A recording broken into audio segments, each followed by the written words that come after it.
Rain hammers against cracked windows. A girl's hands shake under the weight of 4 scalding plates. Somewhere in Chicago's darkest corner, a nursing student is about to collide with the city's most dangerous man, and their collision will ignite a war that bleeds across every shadow the underworld owns. One accidental touch, one forced marriage, one impossible choice between survival and surrender. This is the story of how a monster learned to bleed, and how the girl who should have run became the only thing powerful enough to save him. Stay until the end. Hit like. Comment your city so I can see how far this story travels. Let's begin. The stench of burnt garlic and desperation clung to everything inside Mama Lucia's Italian kitchen, like a second skin. Serena Vale moved through the cramped dining room with practiced efficiency, balancing 4 steaming plates of carbonara on her left arm, while her right hand clutched a pitcher of ice water so cold it numbed her fingers. Sweat pooled at the base of her spine despite the freezing November rain battering the windows. Her sneakers squeaked against cracked linoleum tiles that hadn't been replaced since the Clinton administration. She was 23 years old and drowning. Not metaphorically, actually drowning, in hospital bills that multiplied faster than she could count them, in student loans that laughed at her pathetic monthly payments, in the kind of bone-deep exhaustion that made her wonder if maybe her body would just give up one night and save her the trouble of quitting. Her father was dying. Stage 4. Pancreatic cancer with a side of medical debt. So catastrophic, it should have come with its own horror movie soundtrack. The doctors gave him 6 months. The insurance company gave him nothing. And Serena, beautiful, broke, barely holding on Serena, gave him every dollar she could steal from her own future, which was how she ended up working double shifts at a failing restaurant in Little Italy, serving overpriced pasta to tourists who tipped in loose change and complained about portion sizes. "Table 7's getting impatient," Marco hissed from behind the bar. He was 60, balding, and perpetually sweating through shirts that screamed vintage in the worst way possible. "You gonna move or grow roots?" Serena didn't bother responding. She just moved. The dining room was packed tonight despite the weather, or maybe because of it. People loved pretending they were in some mob movie when they ate here, surrounded by faded photographs of Frank Sinatra and fake newspaper clippings about Prohibition-era gangsters who probably never set foot in this dump.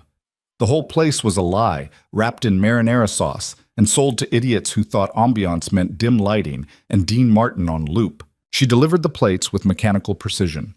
Smile, nod, refill the water glasses. Pretend she didn't notice the middle-aged businessman at table 9 staring at her legs like they were the special of the day. "Excuse me, sweetheart." She turned, smile still locked in place. "Yes, sir?" "This pasta's cold." It wasn't. She'd pulled it from the kitchen 30 seconds ago, but arguing with customers was a luxury she couldn't afford, so she just nodded and reached for the plate. That's when the door opened. The rain roared louder for just a moment, carrying with it a gust of wind so violent it rattled every picture frame on the walls. Conversations died mid-sentence. Forks froze halfway to mouths. Even Marco stopped pretending to wipe down the bar. Because standing in the doorway, surrounded by 4 men in tailored black suits that cost more than Serena's entire year of rent, was Lucien DeMarco. She knew who he was. Everyone in Chicago knew who he was. The Ice Prince. The youngest mafia boss to ever control the city's underworld. The man whose name got whispered in the same breath as words like ruthless and untouchable and don't even think about crossing him. Serena had seen his face in newspapers, heard the rumors that followed him like ghosts, but nothing, absolutely nothing, had prepared her for the reality of him. He was tall, 6'3" at least, with shoulders broad enough to block out the doorway behind him. Dark hair swept back from a face that looked like it had been carved by someone who understood violence as an art form. Sharp jaw, sharper cheekbones, and a scar that cut clean through his left eyebrow, like someone had tried to split his face open and failed. But it was his eyes that stopped her heart. Amber. Dark as aged bourbon and twice as dangerous. They swept across the dining room with the casual arrogance of a man who owned everything he looked at, until they landed on her. Serena forgot how to breathe. "Mr. DeMarco," Marco's voice cracked like a teenager hitting puberty. We weren't expecting you tonight. Your usual table is... Oh, I'll sit wherever I want." Lucien's voice was low, smooth, and edged with the kind of authority that didn't need to be loud. He moved into the restaurant like a predator entering familiar territory, his men fanning out behind him with hands resting inside their suit jackets. Serena should have moved, should have stepped back, disappeared into the kitchen, done literally anything except stand there frozen like an idiot holding a plate of lukewarm carbonara. But her body had apparently decided tonight was the night to completely betray her. Lucien walked past table after table, his presence sucking all the oxygen out of the room, until he stopped directly in front of her.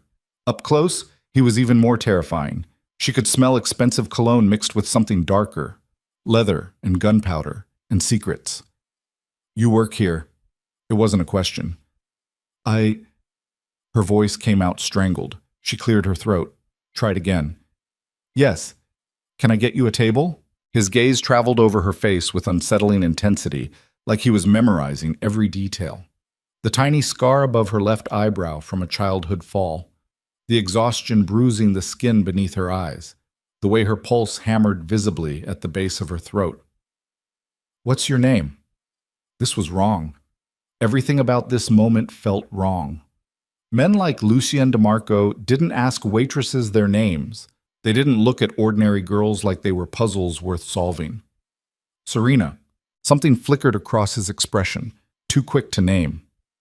"Serena," he repeated, and the way he said it, slow, deliberate, like he was tasting each syllable, made her skin prickle with awareness.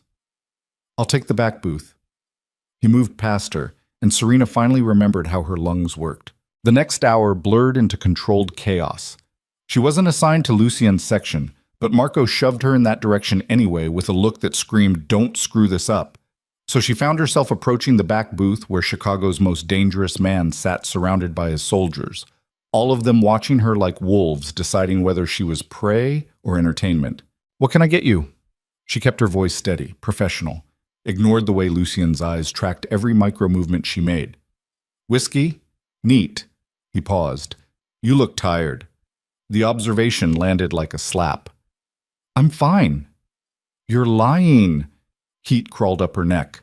"With all due respect, Mr. DeMarco, what I am is none of your business." One of his men tensed. The air pressure in the booth dropped 10 degrees. But Lucien just smiled. And it was the most unsettling thing Serena had ever seen. Not cruel, not kind. Something worse. Interested. "Bring the whiskey," he said quietly. "And water. You look like you're about to collapse." She wanted to argue. Wanted to tell him to take his observations and his expensive suit and his terrifying smile straight to hell. But she was tired. So tired. And fighting with a mafia boss seemed like a really efficient way to end up as a statistic. So she brought him whiskey. And when she returned with his glass, she found him watching her with an expression she couldn't read. "How much do you owe?" Serena's hand froze halfway through setting down his drink. "Excuse me? Medical bills, student loans, whatever's carving holes under your eyes." Lucien leaned back against the leather booth, completely relaxed, like they were discussing the weather instead of her personal financial apocalypse. "How much?" Her first instinct was to lie. But something about the way he asked, calm, clinical, like he was assessing data instead of prying, made the truth slip out before she could stop it. "None of your business." 200,000? He tilted his head. 3? She laughed. Actually laughed because the number was so absurd it stopped being real. "Try 400 and climbing, but thanks for the concern." She turned to leave. "Serena." She stopped. Didn't turn around. "I can make it disappear." The words hit her like ice water. Slowly, carefully, she turned back to face him. "What?" Lucien's expression remained unreadable. $400,000. Gone. Your father gets the best care money can buy. You finished nursing school without working yourself into an early grave. He paused. All you have to do is say yes. Every alarm bell in Serena's brain started screaming. Yes to what? Dinner. She blinked. You want to pay off almost $500,000 in debt for dinner? I want to pay off your debt because I can. Dinner is how you'll thank me. His eyes never left hers. One meal, that's all I'm asking. It was insane. Completely, obviously, dangerously insane. Men like Lucian DeMarco didn't hand out charity. They made investments.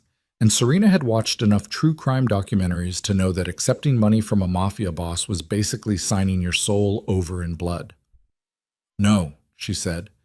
Something dark flashed across his face. "No? I don't know what kind of women you're used to, Mr. DeMarco, but I'm not for sale." Her hands were shaking, but she forced herself to hold his gaze. "Keep your money. I'll figure it out myself." For a long moment, he just stared at her. Then, impossibly, he smiled again, wider this time, showing teeth. "You will," he agreed, "but not the way you think." Before Serena could ask what the hell that meant, he stood, dropping a stack of $100 bills on the table that could have covered her rent for 3 months. His men rose with him, moving like a synchronized unit. Lucian stopped directly in front of her, close enough that she had to tilt her head back to maintain eye contact, close enough to see the gold flecks in his amber eyes and the way a muscle ticked in his jaw like he was restraining something violent. "I'll see you soon, Serena Vale." He walked out, and Serena stood there in the middle of Mama Lucia's failing restaurant, holding an empty tray and wondering why the hell Lucien DeMarco knew her last name when she'd never told him. 2 days later, her father's medical debt vanished. Not reduced, not restructured. Completely, impossibly erased. Like someone had reached into the hospital's financial system and deleted $400,000 of charges with the casual ease of clearing a browser history. Serena got the call at 6 in the morning from a cheerful administrator who sounded genuinely confused. "I'm not sure how this happened, Miss Vale, but according to our records, your father's account has been paid in full. There must have been some kind of anonymous donation. We're still investigating, but in the meantime, you don't owe us anything." The phone slipped from Serena's numb fingers. She knew. Of course she knew. Lucien DeMarco had bought her father's life without her permission, without her agreement, without even bothering to ask if she wanted to be in debt to the most dangerous man in Chicago. She should have been furious. She was furious. But underneath the anger was something worse. Relief. Sick, shameful, overwhelming relief that her father would live long enough to see her graduate, that she wouldn't have to choose between textbooks and treatment, that maybe, just maybe, she could breathe for the first time in 2 years. Serena made it to the bathroom before she threw up. When she finally dragged herself back to her apartment, a studio in Pilsen that smelled like mildew and broken dreams, she found a black envelope wedged under her door. Heavy cardstock. Expensive, the kind of paper that whispered old money and older threats. Her hand shook as she opened it. Inside was a ring, diamond, massive, set in platinum and probably worth more than her entire life savings would ever reach. And underneath the ring, written in sharp, elegant handwriting that looked like it could cut skin, "Marry me, or I'll take back everything I gave you, and more. You have 48 hours to decide. Choose wisely." Serena's legs gave out. She hit the floor hard, the ring tumbling from her hands and skittering across cheap linoleum. This wasn't happening. This couldn't be happening. But the ring glittered in the dim light filtering through her window, undeniable and impossible, and absolutely, horrifyingly real. Lucien DeMarco had bought her father's survival, and now he was collecting payment. She didn't sleep, couldn't eat. Spent 47 hours and 53 minutes staring at that ring like it was a live grenade, trying to find an escape route that didn't exist. Because the math was simple, brutal, inescapable. If she said no, Lucien would undo everything. Her father would die drowning in debt. Her future would collapse. And based on the casual way he'd threatened her, Serena had zero doubt he'd make sure she lost even more than she started with. But if she said yes, she'd be marrying a monster, a beautiful, terrifying monster who looked at her like she was something he wanted to own. The knock came at exactly 48 hours, 3 sharp raps, confident, unhurried. Serena opened the door already knowing who she'd find. Lucien stood in the hallway wearing another perfectly tailored suit, this one charcoal gray that made his eyes look almost golden. Behind him, 2 of his men waited like shadows given human form. "Well?" His voice was calm, almost gentle. "What's your answer, Serena?" She should have screamed, should have slammed the door in his face and called the police, and consequences be damned. Instead, she heard herself say, "Why me?" Lucien's expression shifted. Something ancient and hungry moved behind his eyes. Because the moment you fell into my arms, I knew you were mine. I never fell into your arms. No. He stepped closer, close enough that she could feel the heat radiating off him. But you will. Serena's pulse hammered so loud she could hear it in her ears. And if I say no, then your father dies, your degree disappears, and every door you've ever tried to open slams shut. He tilted his head. But you're not going to say no. You don't know that. I know you, Serena Vale.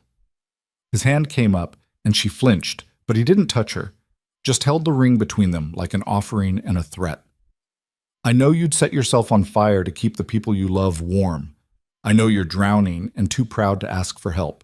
I know you lie awake every night calculating how many shifts you need to work to buy your father one more month. Tears burned hot behind her eyes. You don't know anything about me. I know you're going to say yes. Lucian's voice dropped to something almost tender. Because you're brave enough to sacrifice yourself. And I'm selfish enough to let you. He held out the ring. Serena looked at it, looked at him, looked at the future stretching out before her like a noose disguised as a wedding veil, and took the ring. Lucian's smile could have melted steel. Good girl, he murmured and slid the ring onto her finger himself. It fit perfectly. Of course it did. The wedding is in 3 weeks. My people will handle everything. All you have to do is show up. What if I run? You won't. He leaned in close enough that his breath ghosted across her ear. But if you try, I'll find you. And I'll make sure you regret it in ways that'll make you wish you'd just married me in the first place. Then he straightened, adjusted his cuffs, and walked away like he hadn't just shattered her entire world. Serena stood in her doorway, watching him disappear, the weight of the ring on her finger heavy as a death sentence. She'd just agreed to marry Chicago's most dangerous man. And the worst part? The absolute worst part? Some dark, twisted corner of her soul whispered that maybe she wanted to. The wedding dress arrived on a Tuesday. Serena stood in the doorway of her apartment staring at the 3 people who'd materialized like ghosts. 2 women in matching black pantsuits and a man holding a garment bag that probably cost more than her car. Except she didn't have a car. So maybe it cost more than her entire block. Miss Vale? The older woman smiled with the kind of warmth that didn't reach her eyes. I'm Victoria. Mr. DeMarco sent us to begin preparations. Preparations for what? Your wedding, of course. Victoria stepped inside without waiting for an invitation, the other 2 following like well-trained soldiers. We have a great deal to accomplish in 3 weeks. Serena's apartment had never felt smaller. These people moved through her space like they owned it, setting down bags and cases, opening her closet and frowning at her Target clearance rack finds like they'd discovered evidence of a crime. I don't need help, Serena said. Victoria turned and her smile sharpened into something that might have been pity. With all due respect, Miss Vale, you're marrying Lucian DeMarco. Every photographer in Chicago will be at that cathedral. Every society page will print your picture. You'll be scrutinized, judged, and torn apart by people who've spent their entire lives preparing for moments like this. She paused. So yes, you need help. The garment bag unzipped with a sound like tearing silk. Inside was the most beautiful dress Serena had ever seen. Ivory, hand-beaded, probably Italian, definitely worth more than she'd earned in a decade. The kind of dress that belonged in magazines, not on the body of a girl from Pilsen who still bought her bras in 3-packs. Try it on, Victoria said. No. Miss Vale. I said no. Serena's hands clenched into fists. I didn't agree to be your dress-up doll. Lucian wants a wife? Fine, he'll get one. But I'm not playing pretend for his society friends. Victoria's expression didn't change, but something cold flickered behind her professional mask. Mr. DeMarco was very clear about his expectations. Then Mr. DeMarco can come tell me himself. 20 minutes later, Lucien walked through her door. He didn't knock, didn't ask permission, just appeared in her apartment like a storm deciding to manifest indoors, still wearing his suit from whatever business had occupied him before she became his problem. Victoria and her team vanished immediately, melting into the hallway with the efficiency of people who knew when to disappear. Lucien closed the door behind him. The apartment shrank. You're making this difficult, he said. Serena laughed, sharp and bitter. Good. You trapped me into marrying you. The least I can do is make you work for it. I didn't trap you. I gave you a choice. Coercion isn't a choice. No. Lucien moved closer, and Serena hated that her body responded. Pulse quickening, breath catching, every nerve ending suddenly hyper-aware of the space between them. But survival is, and you chose to survive. I chose my father. Same thing. He stopped directly in front of her, close enough to touch, close enough that she could see the faint shadow of stubble along his jaw and smell the lingering scent of his cologne. Put on the dress, Serena. Make me. The words hung between them like a dare. For one suspended heartbeat, something dangerous flashed across Lucien's face. Heat and hunger and barely restrained violence. Then it vanished behind his usual mask of cold control. If I have to make you, he said quietly, you won't like the methods I choose. And if I refuse, then you'll walk down that aisle in whatever you're wearing now, and every camera in Chicago will know exactly what kind of man I am. His voice dropped to something almost gentle. Is that what you want, Serena? To humiliate yourself just to spite me? She wanted to scream, wanted to throw something, wanted to rewind 3 weeks and never walk into Mama Lucia's, never meet his eyes, never agree to this nightmare. Instead, she grabbed the dress. Get out. Lucien smiled. I'll wait. I said get out. And I said I'll wait. He settled onto her battered couch like he owned it. Put on the dress, Serena. Let me see what I bought. The words hit like a slap. I'm not something you bought. No? He tilted his head. Then what are you? She didn't have an answer, so she turned and walked into her bathroom, slamming the door hard enough to rattle the frame. The dress fit perfectly. Of course it did. Serena stared at her reflection and barely recognized the girl looking back. The dress transformed her into something elegant, expensive, untouchable, everything she'd never been and never wanted to be. She looked like she belonged to Lucien DeMarco. The thought made her want to rip the fabric apart with her bare hands. Serena. His voice came through the door, low and patient. Let me see. No? You're being childish. You're being a monster. Silence. Then, yes, I am, but I'm the monster who's going to keep you safe. Something about the way he said it, tired, resigned, almost sad, made Serena's anger falter. She pressed her forehead against the door, feeling the cool wood against her overheated skin. Why? The word came out barely above a whisper. Why me, Lucien?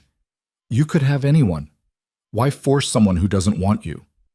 For a long moment, he didn't answer. Then, because I don't want someone who wants me for my money or my power. I want someone real. Someone who'll look at me and see exactly what I am. His hand pressed against the door from the other side. She could feel it, solid and warm. I want you, Serena, and I'm selfish enough to take what I want.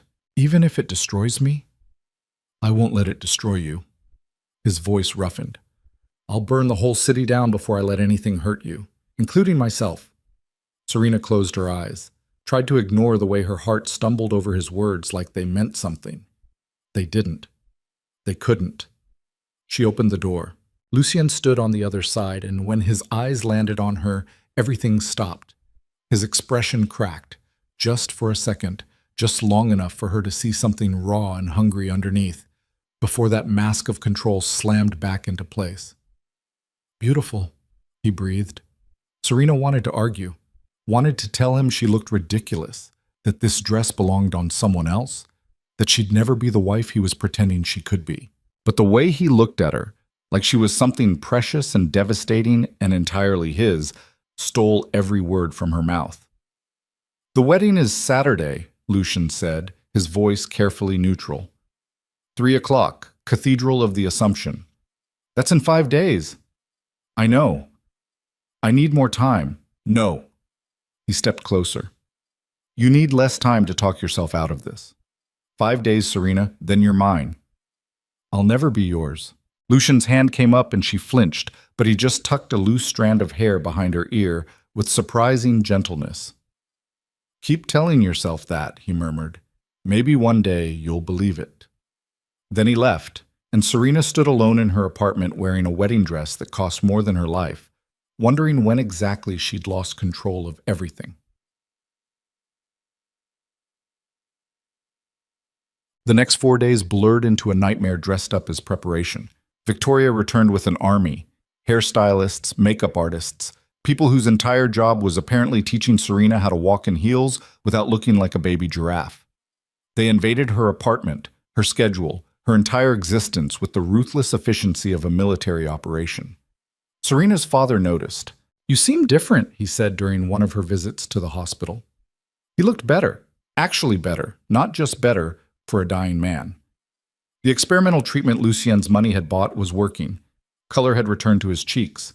His hands didn't shake as much. It made everything worse. "I'm fine, Dad." "You're lying." Thomas Vale had been a construction worker for 30 years before the cancer. He knew how to read stress fractures. "What's going on, sweetheart?" Serena opened her mouth, closed it, tried to figure out how to explain that she'd sold herself to the Mafia to keep him alive. "I'm getting married." The words fell out before she could stop them. Her father blinked. "What? Saturday? 3 o'clock?" She forced herself to smile. "Surprise?" Thomas stared at her like she'd grown a second head. "To who?" "His name is Lucien." Not a lie. Not quite. "He's successful, and he wants to take care of us." "Serena," her father's voice sharpened. "What did you do?" "I'm handling it." "Handling what?" He tried to sit up, and she gently pushed him back down. "Jesus, Serena, you can't just... Who is this man? How long have you known him?" "Long enough." "That's not an answer." "It's the only one I have." She squeezed his hand, fighting back tears. "Please, Dad, just trust me. Everything's going to be okay." But Thomas Vale wasn't stupid. He looked at his daughter, really looked at her, and saw the exhaustion, the fear, the desperate edge of someone who'd made a deal with the devil. "What did you trade, Po?" he whispered. Serena's smile cracked. "Nothing I wasn't willing to give." Yes, Saturday arrived like an execution date. Serena woke up in a hotel suite she didn't remember checking into, surrounded by Victoria's team and enough flowers to supply a funeral. Someone had moved her here yesterday. Someone had packed her things. Someone had made decisions about her life while she sleepwalized through the motions. "Good morning, Mrs. DeMarco." Victoria appeared with coffee and a smile that might have been genuine, might have been practiced. "Ready for your big day?" Serena wasn't ready, would never be ready, but she nodded anyway because what else could she do? The next 6 hours dissolved into a haze of hair curlers and makeup brushes and people talking at her instead of to her. They painted her face until she looked like a stranger, arranged her hair into something elegant and complicated, squeezed her into shapewear that made breathing optional. By the time they zipped her into the dress, Serena felt like she'd been disassembled and rebuilt into someone else's idea of perfection. "You look stunning," Victoria said, and maybe she meant it. Serena looked in the mirror and saw a beautiful corpse. The cathedral was worse, enormous, Gothic, filled with people Serena had never met wearing clothes that cost more than her education. She stood in the back hallway, clutching a bouquet of white roses she hadn't chosen, listening to the organ music that signaled her final chance to run. She didn't run. The doors opened. Every head in the cathedral turned, and Serena walked down an aisle that felt like walking to her own funeral, past rows of strangers who watched her with expressions ranging from curiosity to contempt to something that might have been pity. Then she saw Lucien. He stood at the altar wearing a black suit that probably cost more than most people's cars, surrounded by men who looked like they'd kill for him without asking questions. But it was Lucien himself who stole her breath, dark and devastating, and watching her walk toward him like she was the only person in the room. Their eyes locked, and something dangerous sparked between them. Serena reached the altar on legs that barely held her weight. Lucien extended his hand, and after a moment's hesitation, she took it. His fingers closed around hers. Warm, solid, possessive.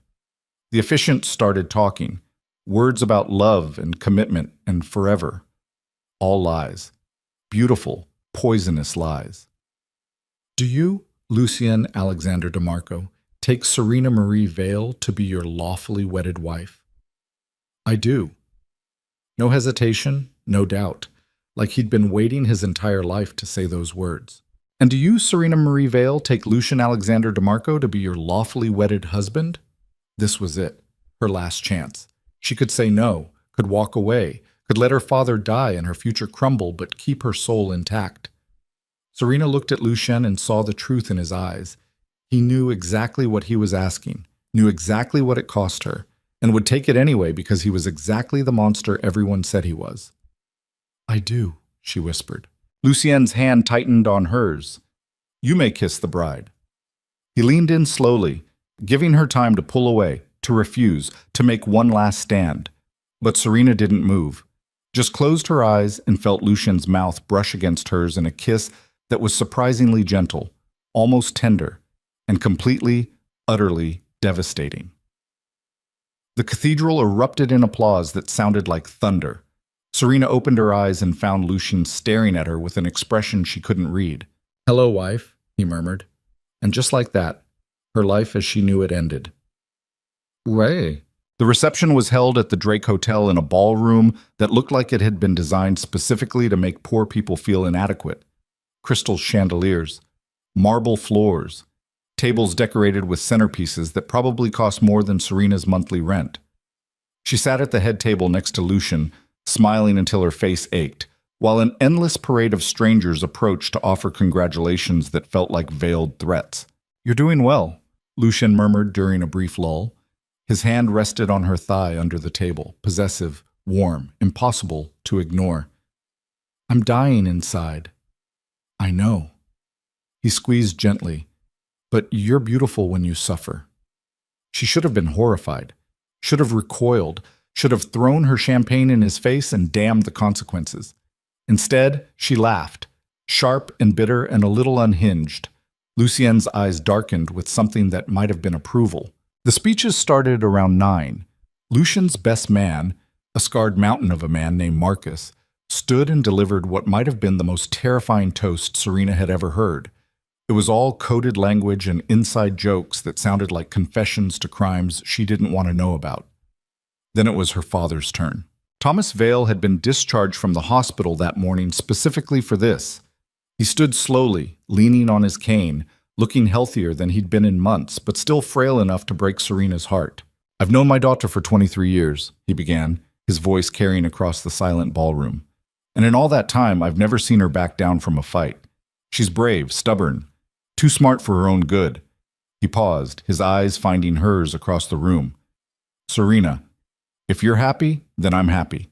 But if you ever need me, for anything, you call. Understand? It was a warning disguised as a blessing. Serena nodded, not trusting her voice.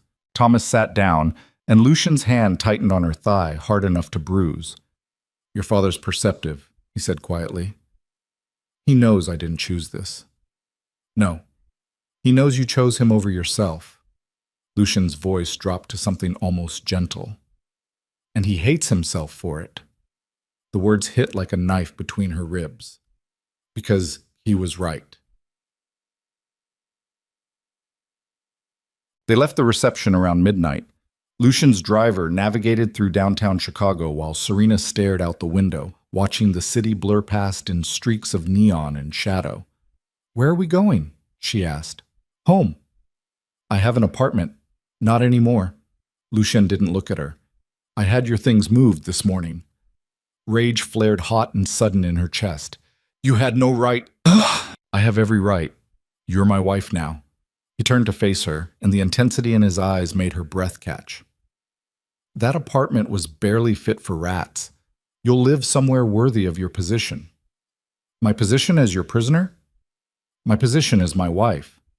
He reached out, tucking a strand of hair behind her ear with surprising gentleness. I know you hate me right now, Serena. That's fine. Hate me all you want, but I'm going to keep you safe, whether you like it or not. I don't need you to keep me safe. Yes, Lucien said softly. You do. The car pulled up to a building that looked like it had been designed to intimidate poor people. All glass and steel and architectural angles that screamed money. The penthouse, naturally. Because where else would a mafia boss keep his unwilling wife? They rode the elevator in silence.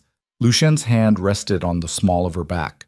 Not quite pushing, not quite guiding, just reminding her that he was there. The penthouse was worse than Serena imagined. Beautiful, massive, floor-to-ceiling windows overlooking Chicago's skyline. Furniture that looked like it belonged in a museum. Everything cold and perfect and utterly devoid of anything resembling warmth. "Your room is through there," Lucian gestured to a hallway. "Mine is on the opposite side of the penthouse." Serena blinked. "Separate rooms? Did you think I'd force you into my bed?" Something dark flickered across his face. "I'm a monster, Serena, not a rapist." The words should have been reassuring. Instead, they just confused her. "Then what do you want from me?" Lucian stepped closer, and Serena's back hit the wall before she realized she'd been retreating. He caged her in with his arms, hands pressed flat against the wall on either side of her head. "I want you to choose me," he said quietly. "Not because I threatened you, not because I bought you, because you want me the way I want you." "That'll never happen." "We'll see." He leaned in close enough that his breath ghosted across her lips. "I'm a very patient man, Serena, and I have all the time in the world to make you mine." Then he pulled back, straightened his suit, and walked away like he hadn't just turned her entire world sideways. Serena stood alone in her new prison, heart hammering, pulse racing, and absolutely furious at the small, traitorous part of herself that wondered what would have happened if she'd closed the distance and kissed him first. The next 2 weeks passed in a strange, suspended reality. Lucian kept his word. He didn't touch her, didn't force anything, just existed in the same space with the casual intensity of a predator who knew his prey had nowhere to run. They ate breakfast together, Lucian reading the newspaper while Serena pushed eggs around her plate. He asked about her day, her classes, whether she needed anything, like they were a normal couple instead of a nightmare wrapped in a marriage license. Serena hated how easy it would be to pretend. She returned to nursing school the following Monday. Lucian insisted on security, 2 men in dark suits who followed her everywhere like well-dressed shadows. It was humiliating, invasive, completely non-negotiable. "People are going to ask questions," she told Lucian over dinner one night. "Let them ask." "I don't know what to tell them." "Tell them the truth." He cut into his steak with surgical precision. "You married me." "And when they ask why?" Lucian looked up, and his eyes held something dangerous. "Tell them I didn't give you a choice." "That'll go over well." "I don't care what people think, Serena. I care that you're safe." He set down his knife. "There are people in this city who'd love to hurt me by hurting you. The security stays." She wanted to argue, but the cold certainty in his voice made it clear this wasn't a negotiation.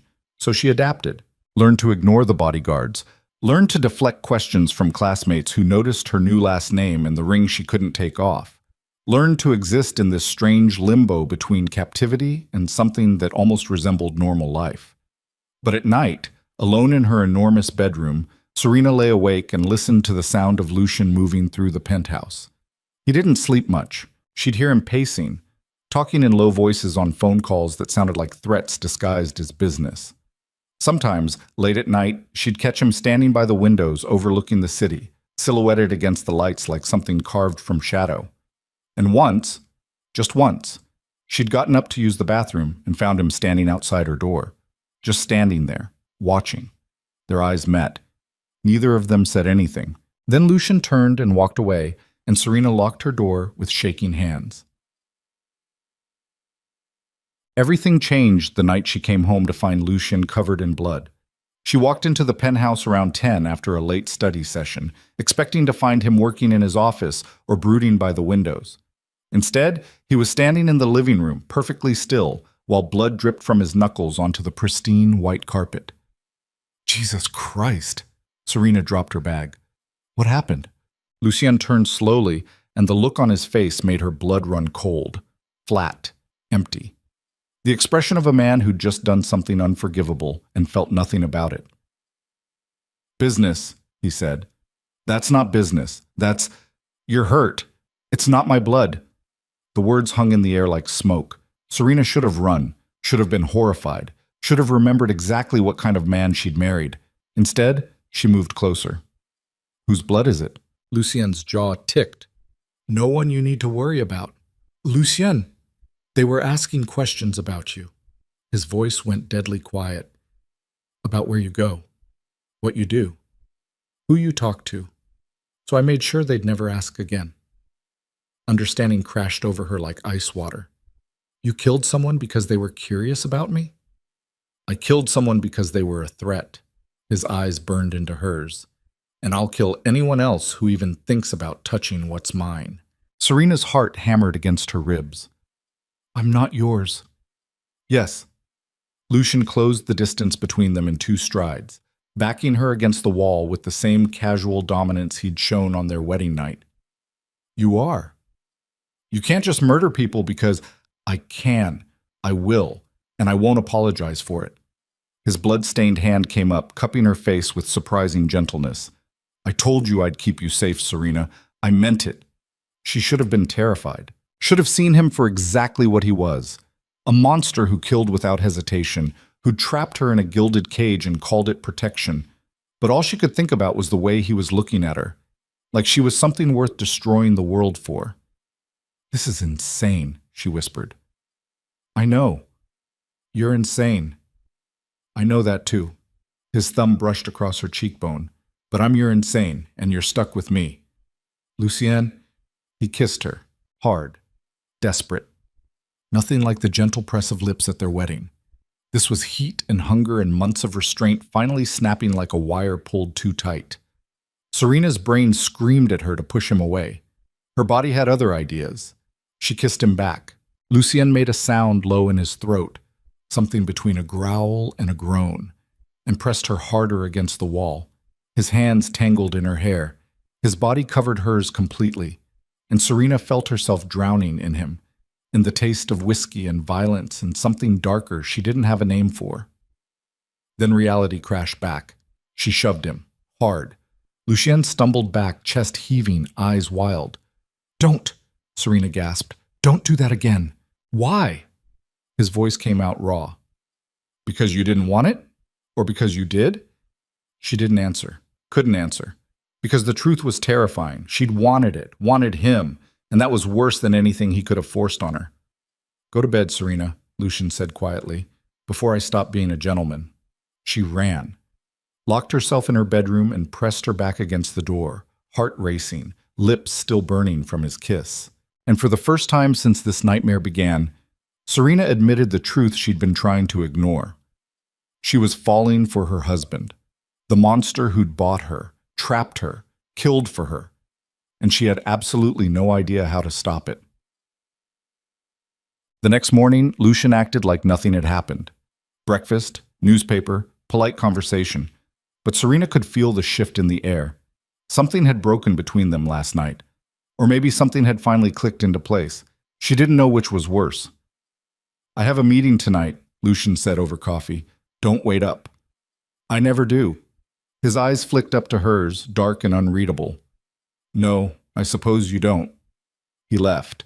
And Serena sat alone in their penthouse prison, trying to remember who she'd been before Lucian DeMarco walked into her life and set everything on fire. She went to class, came home, did homework. Normal things. Except nothing felt normal anymore. Around 9, Marcus, Lucien's best man and apparently his head of security, appeared in the penthouse. Mrs. DeMarco, he nodded respectfully. I need you to come with me. Serena's blood ran cold. Why? Lucien's orders, there's been a development. What kind of development? Marcus's expression darkened. The kind that means you're not safe here anymore. Before Serena could process that, the power went out. Complete darkness. Then gunfire erupted somewhere below them. Marcus grabbed her arm, yanking her toward the panic room Lucien had shown her on her first day, but she'd assumed was paranoia. Move, he barked. What's happening? Someone's coming for you. More gunfire, closer now. Marcus shoved her into the panic room, a reinforced steel box hidden behind the master bedroom closet, and slammed the door. Don't open this for anyone except Lucian, he ordered through the reinforced door. Not me. Not the police. No one. Understand? Marcus. Understand? Yes! His footsteps disappeared. Serena stood alone in absolute darkness, listening to the sounds of warfare erupt in her home. Gunshots, shouting, something heavy crashing, then silence. Terrible, suffocating silence.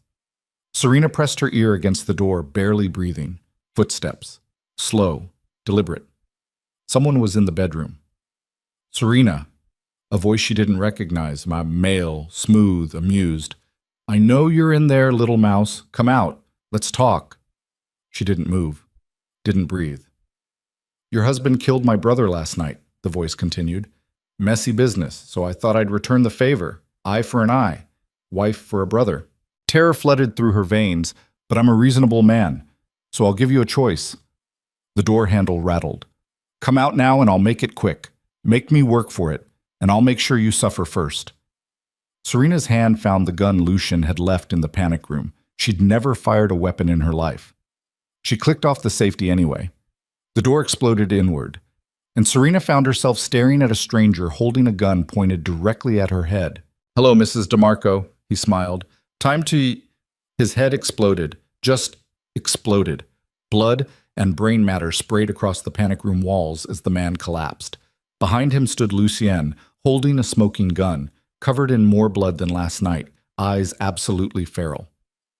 Mine, he snarled. Then everything went black. Serena woke up to the smell of copper and gunpowder.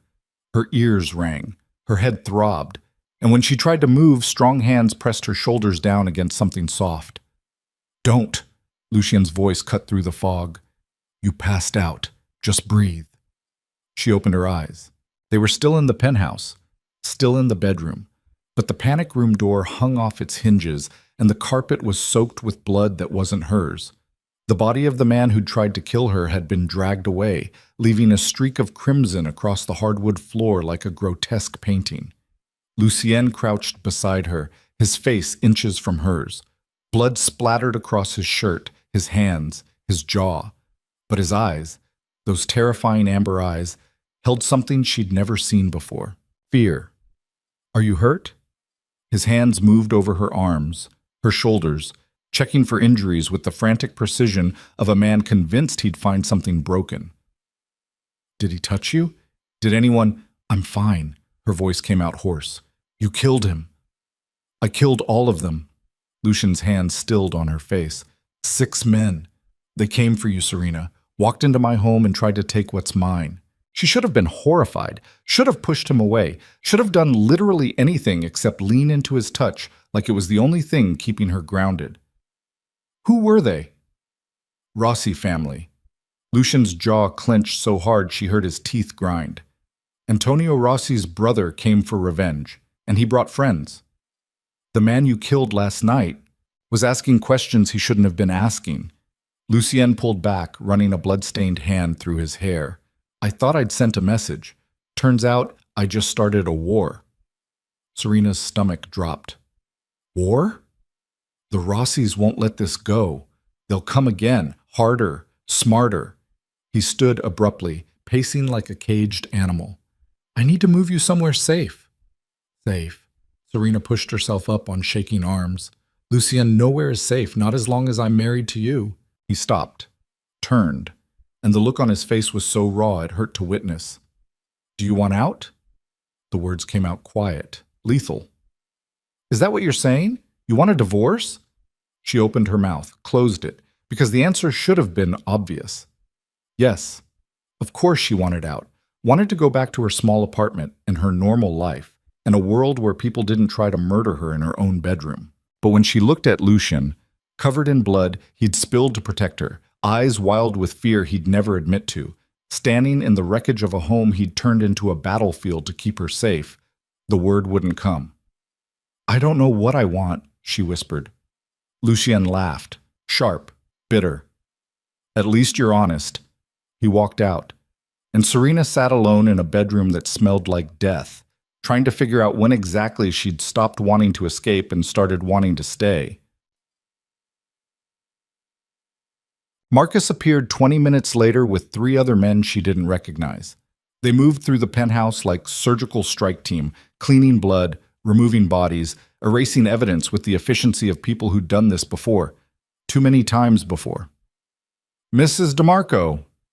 Marcus stopped in front of her, his expression carefully neutral. We're moving you to a safe house until this situation is resolved. Where's Lucien? Handling business. What kind of business? Marcus's silence was answer enough. Serena stood on legs that barely held her weight. I want to see him. That's not advisable. I don't care what's advisable. Her voice came out stronger than she felt. Take me to my husband. Now. Something flickered across Marcus's face. Respect, maybe? Or pity. He led her through the penthouse, down a private elevator she didn't know existed, into a basement level that looked like it belonged in a completely different building.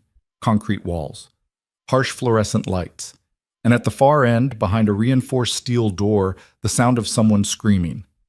Serena's blood turned to ice. Maybe you should wait upstairs, Marcus said quietly. She pushed past him and opened the door. The room beyond was exactly what she expected, and somehow worse. A man hung from chains attached to the ceiling, his face a pulverized mess of blood and broken bone. Lucien stood in front of him, sleeves rolled up, knuckles split and bleeding. And he was smiling. Where are they hiding? Lucien's voice was conversational, almost pleasant.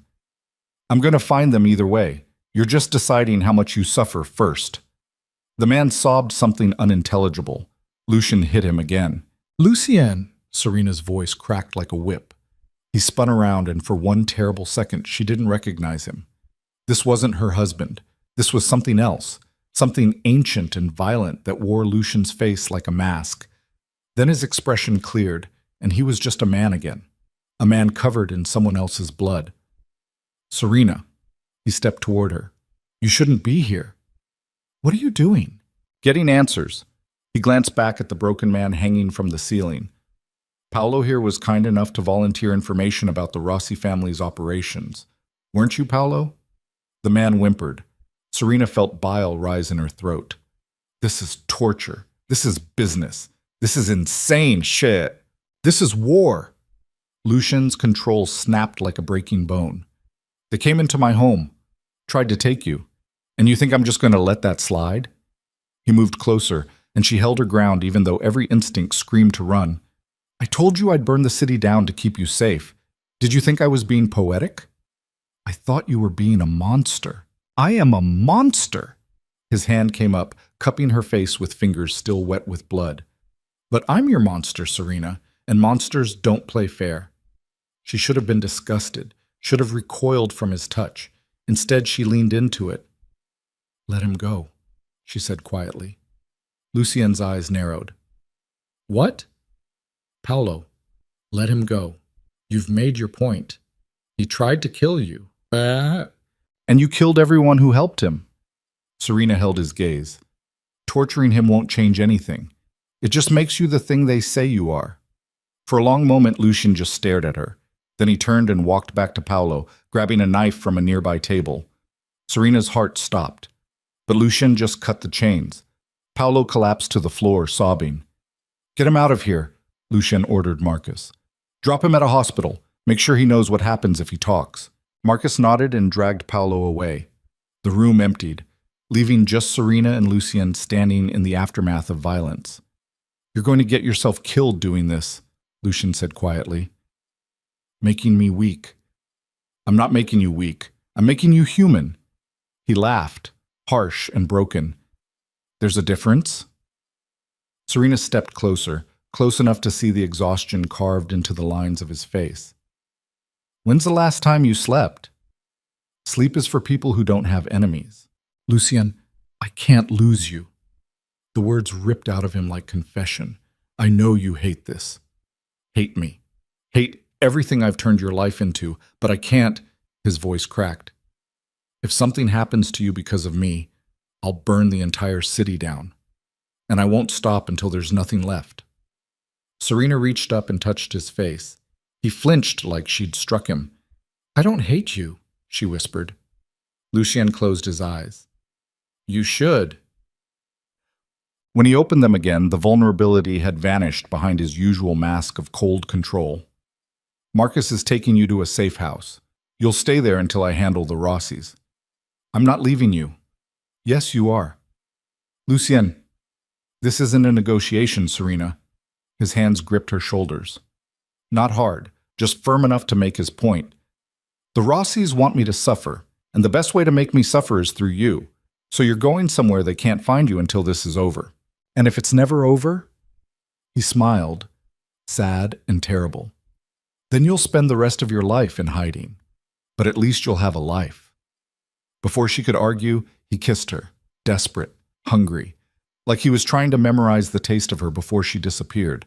When he pulled back, his eyes were dark with something that looked like grief. "Go," he whispered, "before I change my mind and lock you in a cage where nothing can ever hurt you." Marcus appeared in the doorway, and Serena let herself be led away from her husband, toward a future that felt more like a prison than the penthouse ever had. But the safe house was a cabin 2 hours outside Chicago, buried so deep in the woods that Serena couldn't see another building for miles. Marcus stationed 4 guards around the perimeter and handed her a phone that only connected to Lucian. "He'll call when it's safe," Marcus said. "And if he doesn't?" Marcus's expression darkened. "Then you run. And you don't stop running until you're somewhere he never told you about." He left, and Serena found herself alone in a beautiful cage, waiting for news that her husband was either victorious or dead. The first 2 days crawled by like years. She paced, read every book in the cabin twice, stared at the phone Lucian had given her and willed it to ring. It didn't. On the 3rd day, the phone finally buzzed. Serena grabbed it so fast she nearly dropped it. "Lucien?" Not quite. The voice on the other end was female, cultured, amused. "Mrs. DeMarco, how lovely to finally speak with you." Ice flooded Serena's veins. "Who is this?" "Someone who knows your husband very well. Better than you, I'd wager." A pause. "My name is Isabella Rossi, and I have a story to tell you about the man you married." Serena's hand tightened on the phone. "I'm not interested in anything you have to say. Not even the truth about why Lucian married you." "He married me because—" She stopped. Because why? He'd never actually explained. Just made vague statements about wanting her, needing her, being obsessed with her. "Because he's a romantic?" Isabella laughed. "Oh, sweetheart, Lucian DeMarco doesn't have a romantic bone in his body. He has a calculator. And you were a very calculated decision. You're lying." "Am I?" Another pause. "Tell me something, Serena. Did you ever wonder why your father's medical debt was so catastrophically high? Stage 4 pancreatic cancer is expensive, sure, but $400,000 expensive?" Serena's world tilted. "That's what I thought." Isabella's voice turned sharp. "Your father's debt was inflated, deliberately, by Lucian's people. They added fake charges, phantom treatments, procedures that never happened, all to make sure you were desperate enough to do anything. No." The word came out strangled. "That's not... Then they made sure you were working at Mama Lucia's the night Lucien decided to visit. Made sure you'd be the one to serve him. Made sure you'd be vulnerable and broke and exactly desperate enough to take whatever deal he offered." Serena felt the room spin. "He manufactured your desperation, Serena. Created the perfect conditions to trap you, because Lucian DeMarco doesn't leave anything to chance." Isabella's voice softened almost imperceptibly. "I'm sorry you had to find out this way, but you deserve to know the truth before you die for a man who never loved you." The line went dead. Serena stood frozen, phone clutched in her white-knuckled grip, mind racing through every interaction with Lucian. The way he'd known her name before she told him. The way her father's debt had vanished so quickly. The way he'd appeared at the restaurant like he'd been waiting for her. The way he'd said, "I know you," with such certainty. Because he did know her. He'd studied her, researched her, orchestrated every detail of her life to make sure she'd fall into his trap. And she'd walked right into it. The phone buzzed again. Different number. Lucien. "Serena." His voice was rough with exhaustion. "Are you safe? Did you fabricate my father's medical debt?" Silence. Long. Heavy.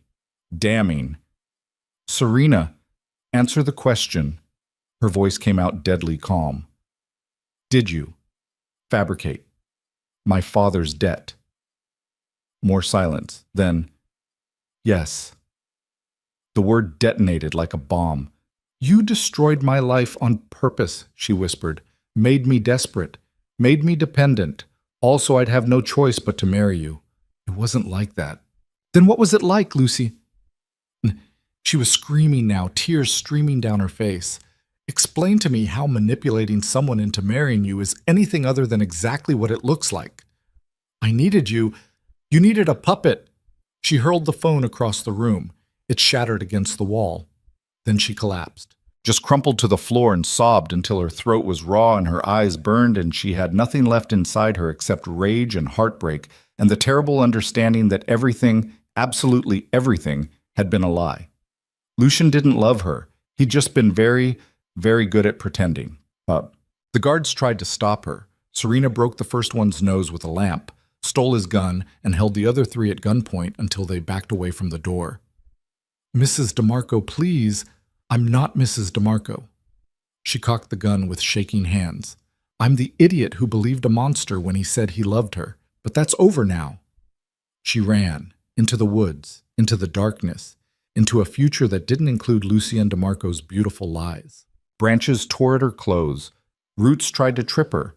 But Serena just kept running, driven by fury and heartbreak, and the desperate need to put as much distance between herself and her husband as humanly possible. She made it maybe 2 miles before she heard the helicopter. Searchlights cut through the trees like knives, and then Lucien's voice, amplified through speakers, echoed across the forest. Serena, stop! She kept running. Serena. A figure dropped from the helicopter with military precision, landing directly in her path.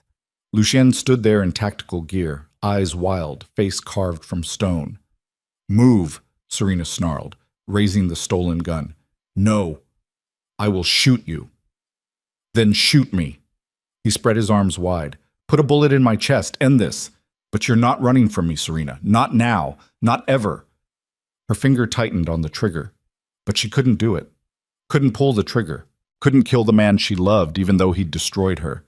The gun fell from her hands. Lucien moved before it hit the ground, catching her as her legs gave out, pulling her against his chest like she was something precious instead of something he'd bought. Let me go, she sobbed into his tactical vest. Please, just let me go. I can't. His arms tightened around her. I know you hate me. I know what I did was unforgivable. But I can't let you go, Serena. I'd rather die than let you go. You manipulated me. I saved you. He pulled back just enough to look at her face. Your father was dying. You were drowning. And yes, I made it worse before I made it better. But I saved him, Serena. I saved you. And I don't regret it. You're insane. A sin. I'm obsessed. His hand cupped her face. From the moment I saw you, I knew I'd do anything to make you mine. So I created the perfect storm. Made you desperate enough to need me. And when you said yes, I promised myself I'd spend the rest of my life making you glad you did. I hate you. I know. He pressed his forehead against hers. But you also love me.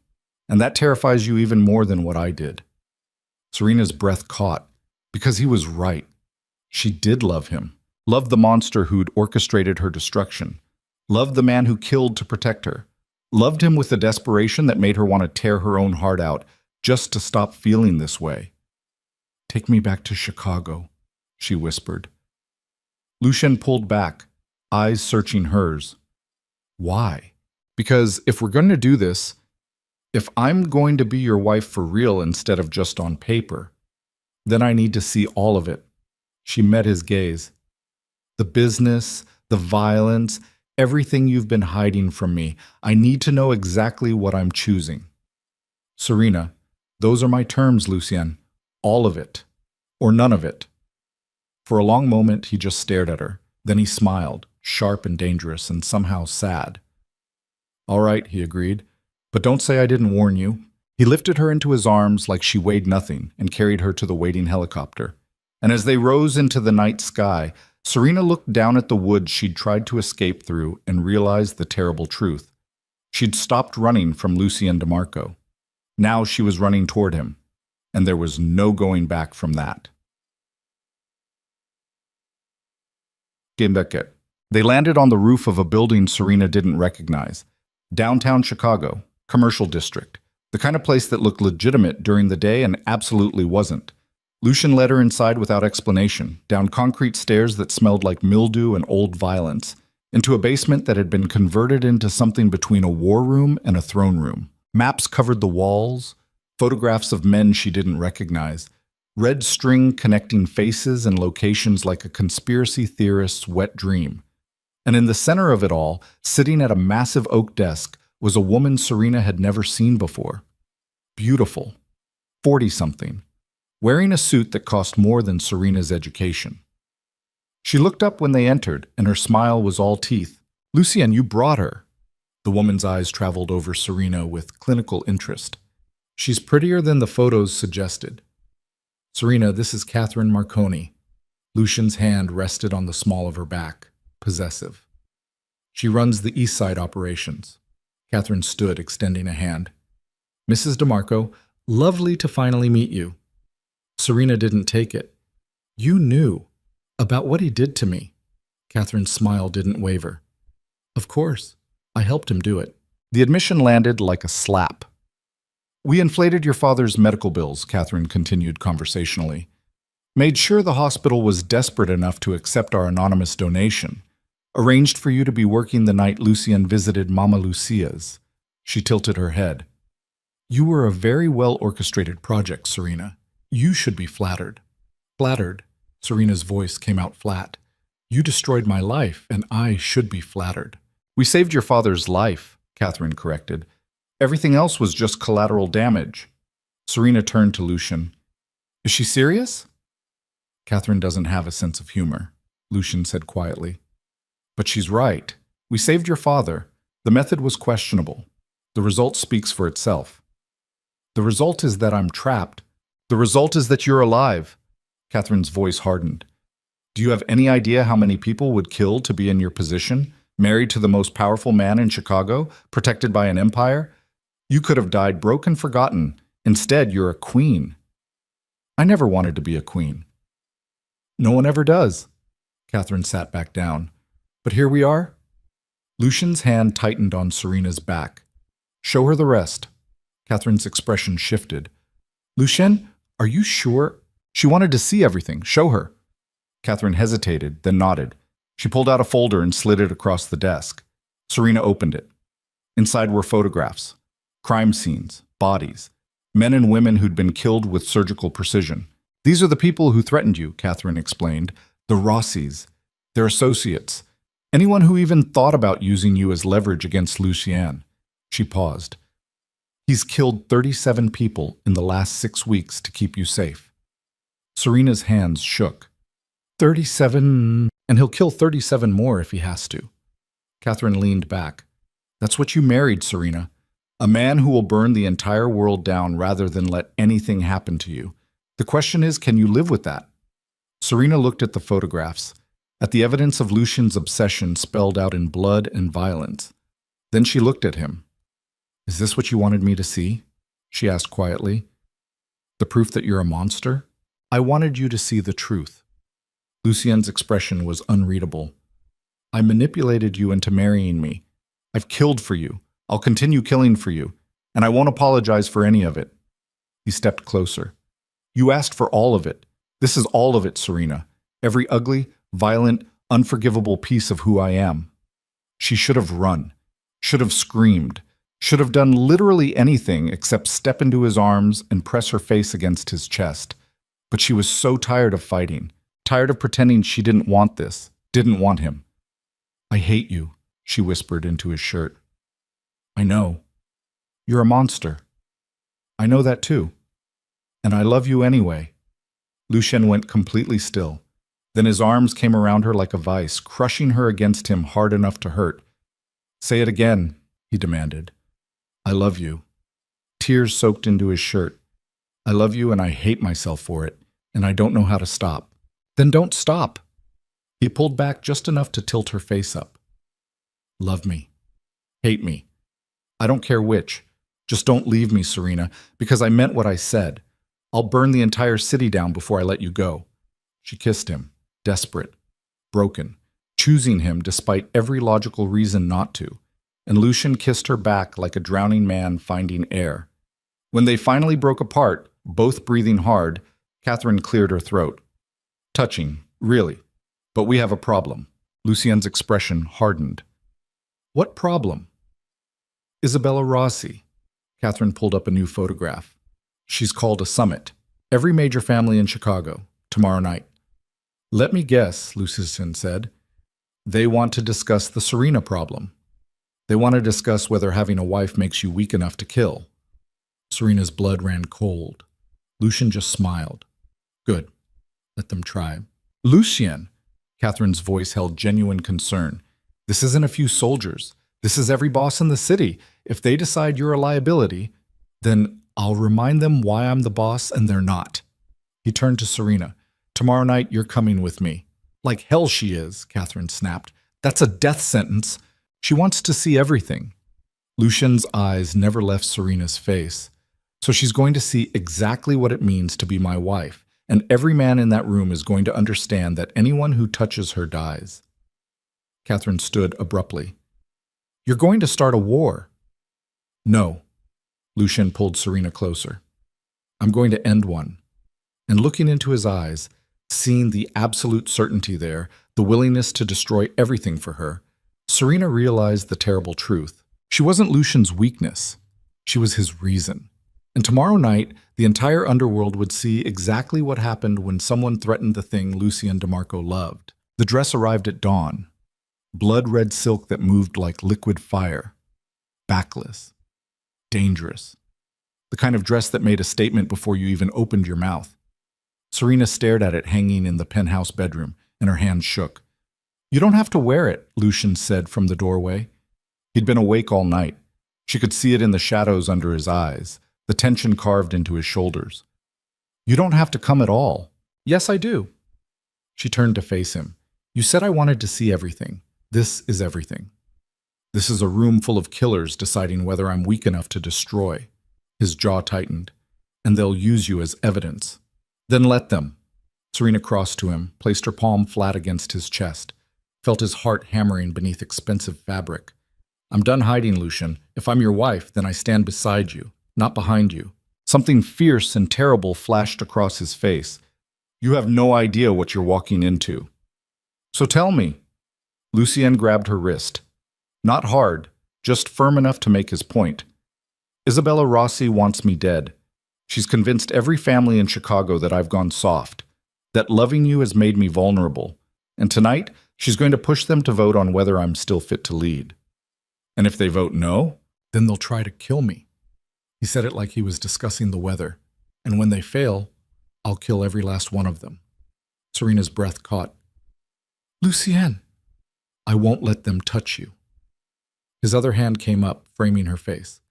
No matter what happens tonight, no matter how bad it gets, I will keep you safe. That's not what I'm worried about. Then what?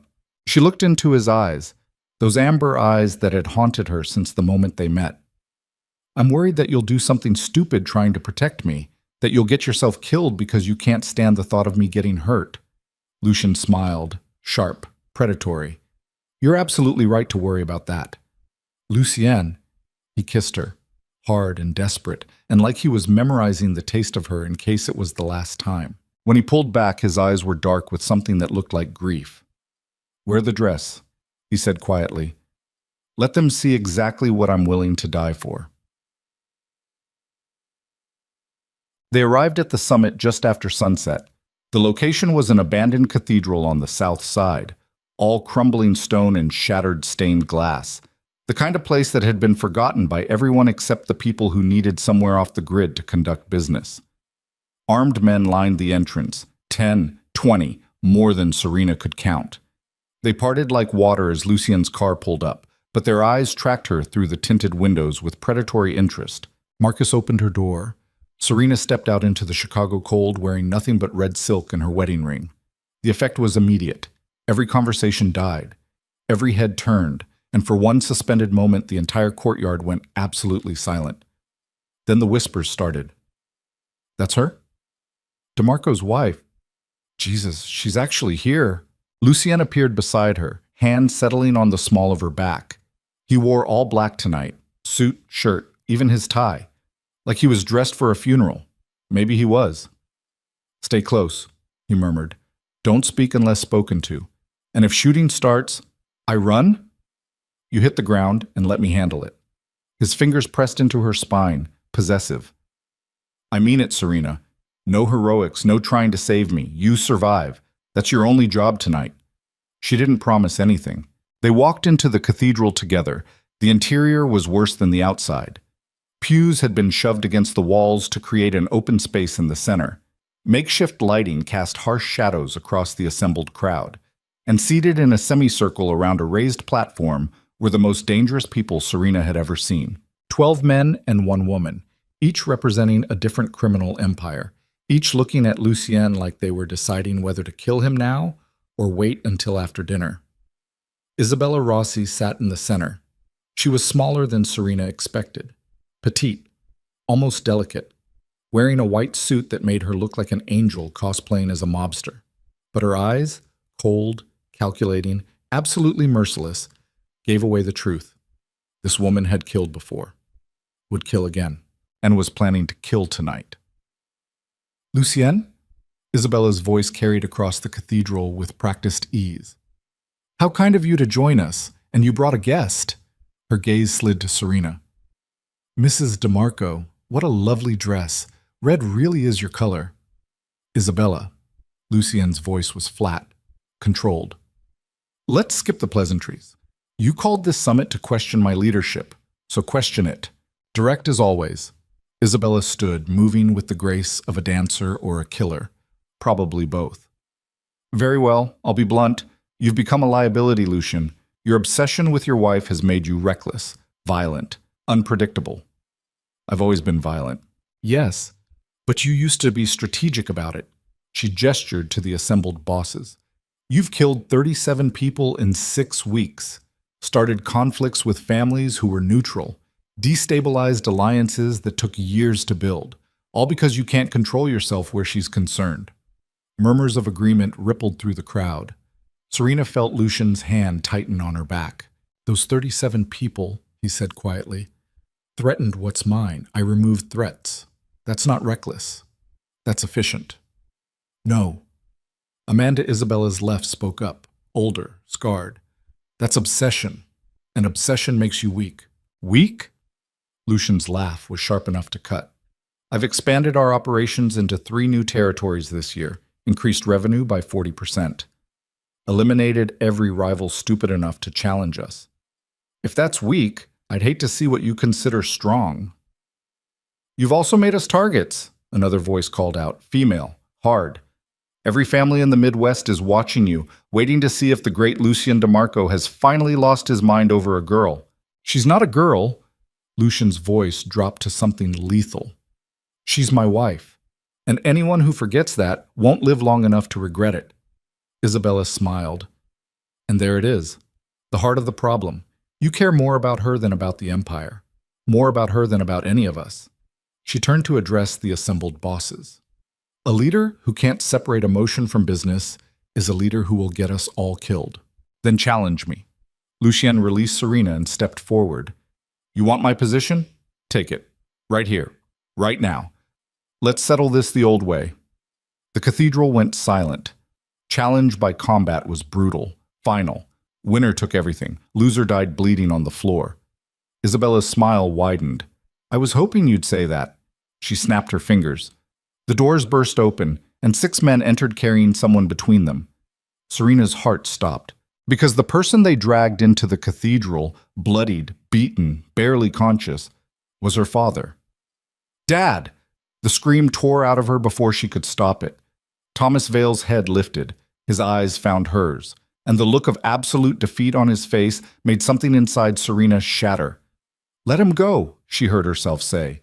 This has nothing to do with him. It has everything to do with him.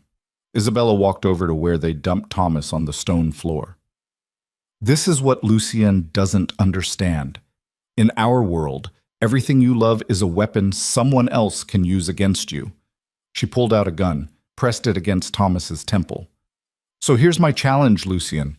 You want to keep your position, your empire, your precious wife? She cocked the gun. Choose one. Time stopped. Serena couldn't breathe, couldn't think, Couldn't do anything except stare at her father kneeling on the ground with a gun to his head. "You're bluffing," Lucien said, but his voice had lost its certainty. "Am I?" Isabella's finger moved to the trigger. "I'll give you 10 seconds to decide. The Empire or the girl. Choose wisely." "Don't!" Thomas coughed blood. "Don't choose me, sweetheart. I'm dying anyway." "Dad, shut up." 10. Isabella began counting. Lucien didn't move, didn't speak, just stood there with every muscle in his body coiled tight enough to snap. 9. Serena's mind raced. There had to be a way out. Had to be something she could do, some bargain she could make. 8. "I'll leave him." The words burst out before she could stop them. "I'll divorce Lucien, walk away, never come back, just let my father go." "Serena, no." Lucien started toward her. 7. "I mean it." Serena stepped forward, away from Lucien, toward Isabella. "You want proof he cares more about me than the Empire? Fine. You have it. Now let my father go and I'll disappear." Isabella paused her counting, studied Serena with clinical interest. "You'd sacrifice yourself for him?" "In a heartbeat." "Interesting." Isabella's smile turned cruel. "But I don't want you to leave, Mrs. DeMarco. I want you to stay. I want Lucien to watch while I kill everyone he loves and take everything he's built." She turned back to Thomas. 6. "Wait." Serena lunged forward. Lucien caught her, spun her around, and the look in his eyes was absolutely feral. "Don't you dare!" he snarled. "Don't you fucking dare sacrifice yourself." 5. "I can't let her kill him." "She's not going to kill anyone." Lucien released Serena and turned to face Isabella. "Because I accept your challenge." Isabella's eyebrows rose. "Which part?" "All of it." He spread his arms wide. "You want to know if I'm weak? If loving her has destroyed my judgment? Fine. Prove it. Combat. You and me. Winner takes the Empire. Loser dies." He paused. "But when I win, you release Thomas. And you swear on your family's honor that you'll never touch my wife again. And when I win, you won't." Isabella studied him for a long moment. Then she smiled. "Accepted. But I have one condition." "Name it." She gestured to Serena. "She stays in the room, watches every second. I want her to see exactly what her love costs you." Lucien's jaw clenched. "Fine." "No." Serena grabbed his arm. "Lucien, you can't." "Yes, I can." He pulled her close, kissed her forehead. "I love you. Remember that. No matter what happens next, I love you." Then he shoved her toward Marcus, who'd appeared from somewhere in the crowd. "Keep her safe," Lucien ordered. "If I lose—" "You won't," Marcus said. "If I lose, get her and Thomas out of here. Take them somewhere Isabella will never find them." Lucien. But he was already walking toward the center of the cathedral. Isabella met him there. Someone tossed them each a knife, and the fight began. It was brutal, savage. Nothing like the choreographed violence Serena had seen in movies. This was real, raw. Two predators trying to kill each other with surgical efficiency. Isabella moved like a dancer, fast, precise, using her smaller size to slip under Lucien's guard. She scored first blood within seconds, her knife opening a gash across his ribs that immediately soaked through his shirt. Lucien didn't even flinch. He just smiled and came at her harder. They moved across the stone floor in a deadly ballet. Knives flashing, blood spraying. The assembled bosses watching with the detached interest of people who'd seen this before and would see it again. Serena couldn't look away. Even when Isabella's knife caught Lucien across the shoulder, even when he retaliated by slamming her into a broken pew hard enough to crack wood, even when both of them were bleeding from a dozen cuts and still fighting like they could do this forever. "He's going to die," someone murmured behind her. "No." Serena's hands clenched into fists. "He won't." But Isabella was good. Better than good. She fought like someone who'd spent her entire life preparing to kill Lucien DeMarco. And slowly, terrifyingly slowly, she started gaining the upper hand. A vicious slash across Lucien's thigh that made him stumble. A knee to his ribs that drove the air from his lungs. A knife to his throat that stopped just short of cutting his carotid. "Yield," Isabella hissed. Lucien's eyes found Serena's across the cathedral, and he smiled. Never. He headbutted Isabella so hard Serena heard her nose break from 20 feet away. Isabella stumbled back, blood pouring down her face, and Lucien pressed his advantage. He was bigger, stronger, and now that Isabella's perfect technique had been disrupted by pain and shock, he fought like the monster everyone said he was. Brutal, efficient, absolutely merciless. He got her in a chokehold. She stabbed him in the side.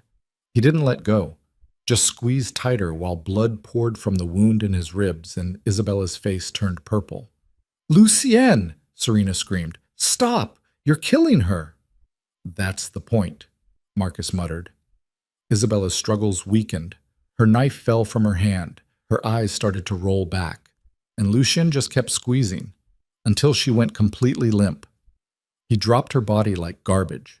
The cathedral erupted. Half the bosses surged to their feet in protest. The other half just stared in shocked silence. And Isabella's men reached for their weapons before Marcus and Lucien's soldiers materialized from the shadows with guns already drawn. "Stand down!" Lucien's voice cracked like a whip. "Isabella challenged me.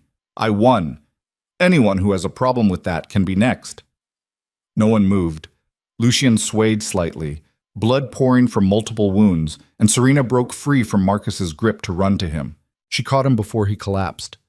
"You're insane," she sobbed into his chest. "You could have died." "But I didn't." His hand came up to cup her face. "I told you, I'll burn the city down before I let anyone hurt you." One of Isabella's men, the one who'd had a gun on Thomas, raised his weapon, aimed at Lucien's head. Time slowed. Serena saw it happening, saw the finger tightening on the trigger, saw the angle that would put a bullet through her husband's skull. She moved without thinking, threw herself between Lucien and the gun. The shot rang out. Pain exploded through her shoulder. She hit the ground hard, vision going white, and distantly heard Lucien roar with absolute rage. Then gunfire erupted everywhere. Serena tried to move, tried to see what was happening, but her shoulder was on fire and her vision kept blurring, and all she could hear was screaming and shooting and Lucien's voice bellowing orders. Strong hands grabbed her, lifted her. She blinked up into Marcus's grim face. "Stay with me, Mrs. DeMarco," he ordered. "Don't you dare die on him, not after everything." Another explosion of gunfire, more screaming. Then Lucien was there, materializing out of the chaos like an avenging angel, covered in so much blood Serena couldn't tell what was his and what belonged to other people. "Give her to me," he snarled at Marcus. "You can barely stand. Give her to me." Marcus carefully transferred Serena into Lucien's arms. She felt him stumble, felt him catch himself through sheer will, felt him hold her like she was the only thing in the world that mattered. "I've got you," he whispered into her hair. "I've got you, and I'm not letting go." "My dad, Marcus has him. He's safe." "Isabella? Dead. They're all dead." Lucien started moving toward the exit, his soldiers forming a protective circle around them. "Everyone who threatened you, everyone who thought they could use you against me, dead." Serena's vision started to fade. "Stay awake," Lucien demanded. "Serena, look at me. Look at me." She forced her eyes open, found his face inches from hers. "I love you," he said fiercely. "Do you hear me? I love you and you're not allowed to die. That's an order." She tried to smile. "You can't order me. Watch me." The world went black. Serena woke up to the smell of antiseptic and the steady beep of medical equipment. Hospital, private room, expensive enough that she knew Lucien's money was involved. She tried to sit up and immediately regretted it. Pain lanced through her shoulder like someone had stuck a hot poker through the muscle. "Don't move," Lucien's voice came from beside the bed. She turned her head carefully. He sat in a chair pulled close to her bedside, looking like death warmed over. Bandages covered most of his torso. Stitches closed a gash above his eyebrow. His left arm was in a sling, but he was alive. "You look terrible," Serena croaked. "You got shot." His hand found hers, squeezed gently. "You threw yourself in front of a bullet meant for me. You threw yourself in front of an entire cathedral full of killers for me. That's different." "How?" "Because I'm expendable. You're not." His thumb brushed across her knuckles.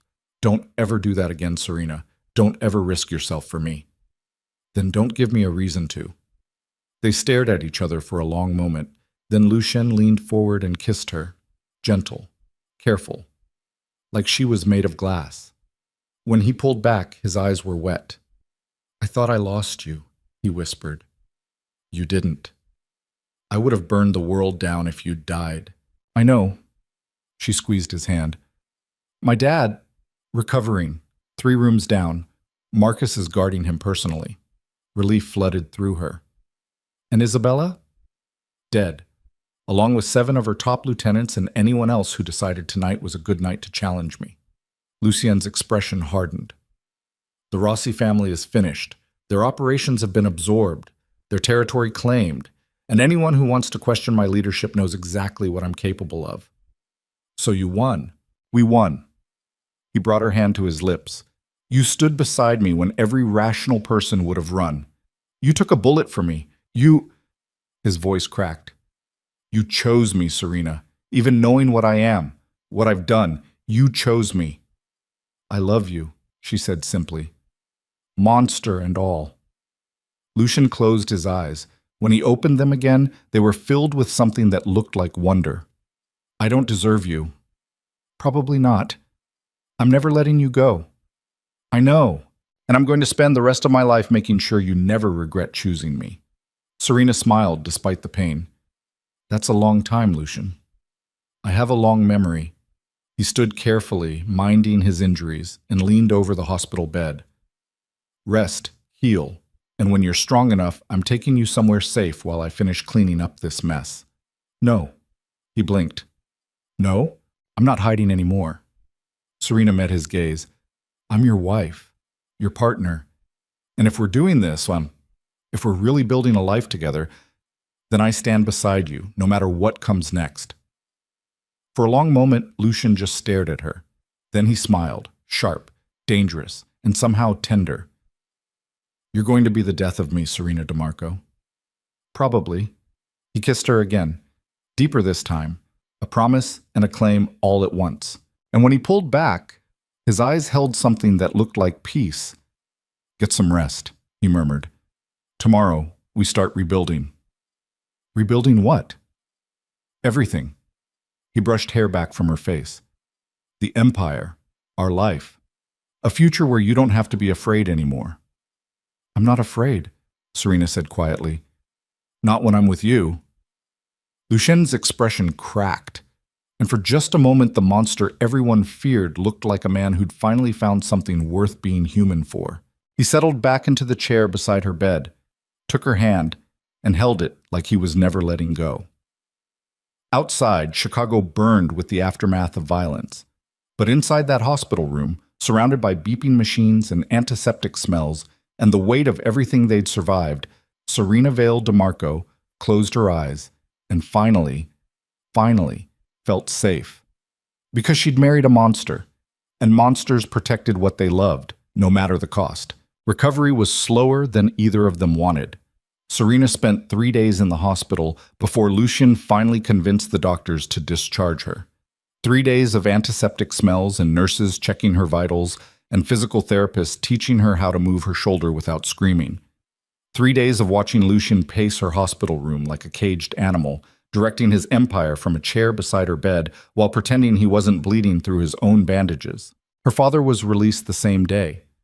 Thomas Vale looked 10 years older than the last time she'd seen him standing upright.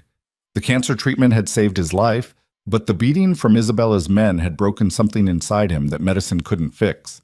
He moved carefully now, spoke quietly, and looked at his daughter with a mixture of pride and guilt that made Serena want to scream. I'm sorry, he said the first time they were alone together. I should have fought harder, should have found a way to... Dad! Serena cut him off.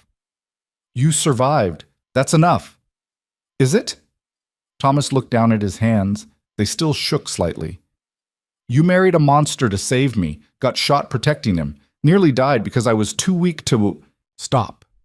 She reached across the space between their wheelchairs, because apparently getting shot meant she needed wheels for a few more days, and grabbed his hand.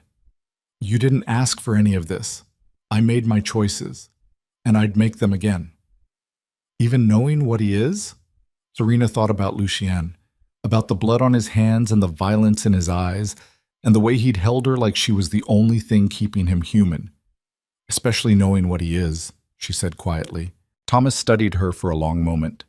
Then he squeezed her hand and looked away, and Serena knew he understood even if he didn't approve. Some choices you made with your head, some you made with your heart, and some you made because the alternative was watching everyone you loved die. Lucien took them to a different penthouse, newer, bigger, so far above Chicago that the city looked like a toy beneath them. Floor-to-ceiling bulletproof glass, security that made the White House look casual, and enough space that Thomas could have an entire wing to himself while Serena recovered. "It's temporary," Lucien explained as he carried her through the front door, despite her protests that she could walk. "Until I'm sure no one's stupid enough to try again." "How long is temporary?" "However long it takes." He set her down on a couch that probably cost more than her old apartment and disappeared into what looked like a command center disguised as an office. Serena didn't see him again until midnight. When she woke from a nightmare about gunfire and her father's blood, Lucien was sitting in a chair beside her bed, watching her with eyes that hadn't slept in what looked like days. "You should rest," she said. "So should you." "I was, until the dreams started." Lucien's expression darkened. "What kind of dreams?" "The kind where I watch you die." She sat up carefully, minding her shoulder. Over and over, different ways, same ending. He stood and crossed to the bed, settling beside her with the careful movements of someone minding half a dozen injuries. "I'm not dead." "I know. I'm not going anywhere." "I know that too." She leaned against him and he wrapped his good arm around her shoulders. "But my brain hasn't caught up yet." They sat like that for a while, just breathing together, existing in the same space without words. Finally, Lucien spoke. "I need to tell you something." Serena's chest tightened. "That sounds ominous." "It's about your father's debt, the real story." He paused. "You deserve to know all of it." She pulled back to look at him. "I already know you fabricated it. Isabella told me, remember? She told you half the truth." Lucien's jaw clenched. "The debt was real, Serena. $400,000. Your father actually owed it." The world tilted. "What?" "The hospital bills were legitimate. The treatment costs were accurate. I didn't inflate anything." He met her eyes. "What I did was make sure the insurance company denied his claims. Made sure the hospital called in the debt early. Made sure you felt desperate enough to consider alternatives you'd normally never touch." Serena's throat closed. "Why?" "Because 6 months before I walked into Mama Lucia's, I saw you." His voice went quiet. "You were leaving the hospital, exhausted, crying, so goddamn beautiful it hurt to look at you. And I knew, the way you know things you can't explain, that you were mine. So you destroyed my life to make it true. I orchestrated circumstances, created opportunities." He touched her face. "But you still chose, Serena, every step of the way. You could have said no to the wedding, could have run when I gave you chances, could have refused to love me even when I gave you every reason to. You manipulated me. I did, and I'd do it again." No apology in his voice, just brutal honesty. "Because the alternative was watching you slip through my fingers, losing you before I ever had you, and I'm too selfish for that." Serena should have been furious, should have pushed him away, should have done literally anything except press her forehead against his and close her eyes. "I hate that I love you," she whispered. "I know. I hate that you're exactly the monster everyone says you are." "I know that too. And I hate that I'd choose you again, every single time." Lucien's hand tightened on her waist. "Then we're both damned." "Probably." He kissed her. Slow and deep, and like he was trying to memorize every detail of this moment. When they broke apart, his eyes held something that looked like peace. "I'm getting out," he said. Serena blinked. "Out of what?" "The business, the empire, all of it." He gestured to the city below them. "I've spent the last 3 days liquidating assets, transferring operations to people who can run them without me, setting up legitimate businesses to replace the illegal ones." "Lucien, I almost lost you." His voice cracked. "Twice." And I realized something while you were unconscious in that hospital bed. I don't want to be the king of Chicago's underworld anymore. I just want to be your husband. Tears burned behind Serena's eyes. You can't just walk away from an empire. Watch me. They'll come after you. Let them try. He cupped her face. I killed Isabella Rossi in front of every major boss in the city. Survived a bullet meant for my head. Won a war while bleeding from a dozen wounds. Anyone stupid enough to challenge me now deserves what they get. And if someone does, then I'll handle it. But I'm done building my life around violence, Serena. I'm done sacrificing everything for power. I don't even want any more. His thumb brushed across her cheekbone. You taught me something. You want to know what it was? What? That being feared is easy. Being loved is terrifying. And I'd rather be terrified with you than powerful without you. Serena kissed him, desperate and grateful, and absolutely certain this man would be the death of her, or the saving of her. She wasn't sure which. Maybe both. The next 3 months passed in a strange, suspended reality. Lucian kept his word. He dismantled the DeMarco empire piece by piece, transferring operations to trusted lieutenants and severing ties with anyone too violent or too stupid to go legitimate. It was slow, dangerous, and absolutely ruthless. But he did it. Serena watched him transform from Chicago's most feared mafia boss into something that almost resembled a normal businessman. He bought a construction company, invested in real estate, started a security consulting firm that was definitely still connected to his old world, but operated just inside the boundaries of legal. And every night, he came home to her, sometimes covered in blood from negotiations that hadn't gone peacefully, sometimes exhausted from 18-hour days restructuring empires. But always, he came home. Serena finished nursing school in the spring. She walked across that stage wearing a cap and gown, accepting her degree while security guards disguised as proud parents watched from the audience. Lucian sat in the front row looking completely out of place in his expensive suit, but when they called her name, he stood and applauded like she'd just won an Oscar. After the ceremony, he took her to dinner at a restaurant so expensive the menu didn't have prices. I'm proud of you, he said over wine that cost more than her first car. For graduating? For not giving up. He reached across the table and took her hand. You could have let everything I did break you, could have become bitter or broken or just gone. But you fought, survived, became exactly who you were always meant to be. A nurse married to a reformed crime boss. A woman who saves lives. He smiled. The opposite of everything I am. Were, Serena corrected. Everything you were. Lucien's smile turned sad. I'll never be fully clean, Serena. You know that, right? The things I've done, the people I've killed. That doesn't just wash away because I bought some legitimate businesses. I know. And you're okay with that? She thought about it, really thought about the blood on his hands and the violence in his past, and the fact that he'd orchestrated her entire life to trap her. I'm okay with you, she said finally. Monster and all, past and present, because you're trying, Lucian, and that's more than most people ever do. He brought her hand to his lips, kissed her knuckles, and looked at her like she'd just given him absolution he didn't deserve. I love you, he said quietly. More than I thought I was capable of loving anything. I know. And I'm going to spend the rest of my life making sure you never regret choosing me. You already said that in the hospital. I meant it then. I mean it now. His eyes held hers. I'll mean it every day for the rest of our lives. Serena squeezed his hand and tried not to think about how absolutely insane it was that she'd fallen in love with the man who'd destroyed her life to make her his. Mbak. Summer arrived with Chicago heat and news that made Serena's world tilt sideways. She was pregnant. The test showed up positive on a random Tuesday morning while Lucien was out meeting with contractors about a building renovation.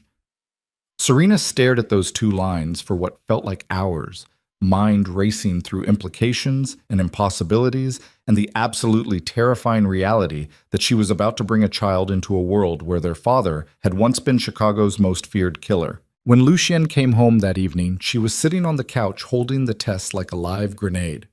He took one look at her face and crossed the room in 3 strides. What's wrong? Serena handed him the test. Lucien stared at it, blinked, looked at her, looked back at the test.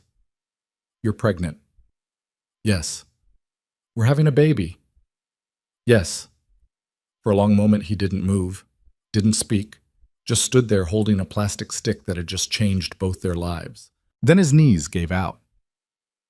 Lucien DeMarco, the man who'd faced down armies, survived assassination attempts, and killed Chicago's most dangerous criminals without flinching, collapsed to his knees in front of her and pressed his face against her stomach.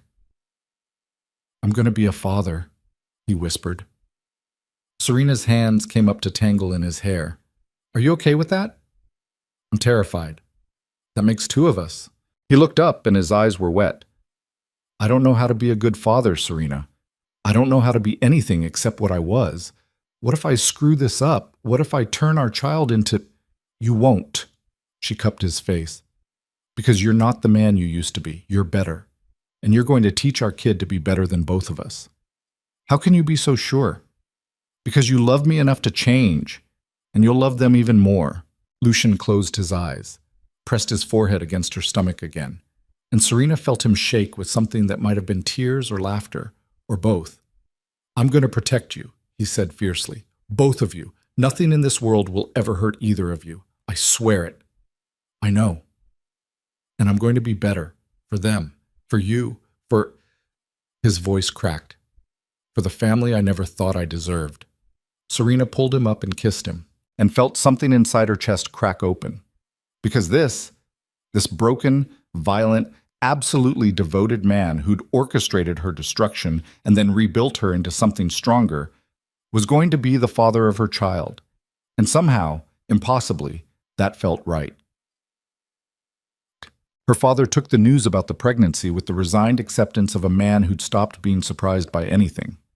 A grandchild, Thomas said, staring out the window of his private suite. He looked healthier now. The cancer had gone into remission. His hands barely shook. With Lucien DeMarco as the father. I know it's complicated. Complicated? Thomas laughed. Harsh. Bitter.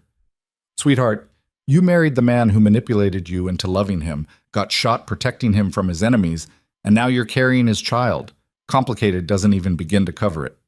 Serena sat beside him. Are you angry? I don't know what I am. He turned to face her. I'm grateful to him. He saved my life. Gave me a future I wouldn't have had otherwise. But he also destroyed yours to do it, and I don't know how to reconcile those two things. You don't have to. Don't I? Thomas's voice softened. You're my daughter, Serena, and all I've ever wanted was for you to be happy. Are you? Happy? She thought about it, really thought about it. About the blood and the violence and the manipulation and the lies. About Lucien's hands around her throat and his lips on her skin and the way he looked at her like she was the only thing in the world that mattered. Yes, she said finally. I am. Thomas studied her for a long moment. Then he nodded slowly. Then that's enough for me. He reached out and squeezed her hand. Just promise me something. What? If he ever hurts you, really hurts you, you'll leave. You'll take that baby and you'll run and you won't look back. Dad, promise me, Serena. She squeezed his hand back. I promise. It was a lie. They both knew it, but some promises were made to be broken, and some bonds, forged in blood and desperation and absolutely catastrophic love, couldn't be severed, even if you wanted to. The months passed faster than Serena expected. Her body changed, rounded, grew heavy with the weight of new life. Lucien hovered like an overprotective shadow, hiring the best doctors, building a nursery that looked like something out of a magazine, and generally driving her absolutely insane with his constant vigilance. I'm pregnant, she told him one night after he'd forbidden her from reaching for a book on a high shelf. Not made of glass. You're carrying my child. That makes you more valuable than anything else in this world. Lucien, no arguments. He pulled her against him, hand splaying across her swollen belly. I already almost lost you once. I'm not taking chances. She wanted to argue, wanted to tell him he was being ridiculous, but the way he touched her, like she was something sacred, made the words die in her throat. Winter came early that year. Snow blanketed Chicago in white. turning the city into something almost beautiful. Serena spent most of her time at home now, too pregnant to work, too exhausted to do much except read and sleep and wait for the baby who seemed determined to stay put until spring. Lucien ran his businesses from the penthouse, transforming their home into a command center that was somehow both domestic and dangerous. He took calls about construction deals while assembling a crib, negotiated contracts while making her tea, ran an empire while pretending to be a normal husband preparing for fatherhood. It was surreal, peaceful, and absolutely perfectly right. One evening, while snow fell past their windows and Serena sat reading on the couch, Lucien appeared with a small black box. "What's this?" she asked. "Open it." Inside was a necklace. Simple, elegant, a single diamond pendant on a platinum chain. "It's beautiful," Serena breathed. "It's a promise." Lucien took the necklace and fastened it around her throat. "When you wear this, you're protected. Anyone who sees it knows you're mine, and anyone stupid enough to threaten you knows exactly what I'll do to them." "Lucien, I know I can't erase what I did to you, can't undo the manipulation or the lies or the way I trapped you." His hands settled on her shoulders. "But I can promise you this. From now until the day I die, I will protect you. I will fight for you. I will be whatever you need me to be." He pressed his lips to her temple. "You saved me, Serena, from myself, from the monster I was becoming, and I'm going to spend the rest of my life being worthy of that salvation." Serena turned and kissed him, deep and slow and filled with everything she couldn't put into words. When they broke apart, she touched the necklace. "Thank you," she whispered. "For what?" "For catching me when I fell." Lucien smiled. "You never fell, Serena. You jumped, and I'll spend forever being grateful you did." Their daughter was born on a freezing February morning. 7 pounds, 3 ounces. Dark hair like her father, eyes that would probably turn amber given time, and lungs powerful enough that her first cry echoed through the entire delivery room like a declaration of war. Lucien held her for the first time with hands that shook. "She's so small," he whispered. "She's perfect," Serena corrected from the hospital bed. The baby, they decided to name her Elena, squirmed in his arms, and Lucien looked absolutely terrified. "What if I drop her?" "You won't." "What if I mess this up?" "You won't." "Serena," his voice cracked. "I've killed people, destroyed lives, built an empire on blood and violence. How am I supposed to be a father to something this innocent?" Serena reached out and took his hand. "The same way you became a husband to me. One day at a time, one choice at a time, deciding to be better than you were yesterday." Lucien looked down at Elena, then back at Serena, and something in his expression shifted, softened, became something that looked almost like peace. "I love you," he said quietly. "Both of you. More than I thought I was capable of loving anything. We love you too. Even knowing what I am, especially knowing what you are." Serena smiled, monster and all. Lucien laughed, soft and broken and absolutely real. And for the first time since she'd met him, Serena saw him completely at peace with who he'd become. Not the Ice Prince of Chicago, not the killer who'd built an empire on fear, just a man holding his daughter and looking at his wife like they were the only things in the world that mattered. Chapped. They brought Elena home to a penthouse that had been transformed into something that almost resembled normal. No more war rooms, no more emergency protocols, just a nursery with soft colors and a crib that Lucien had assembled himself and enough baby supplies to stock a small country. Serena settled into motherhood with the same determination she'd brought to everything else.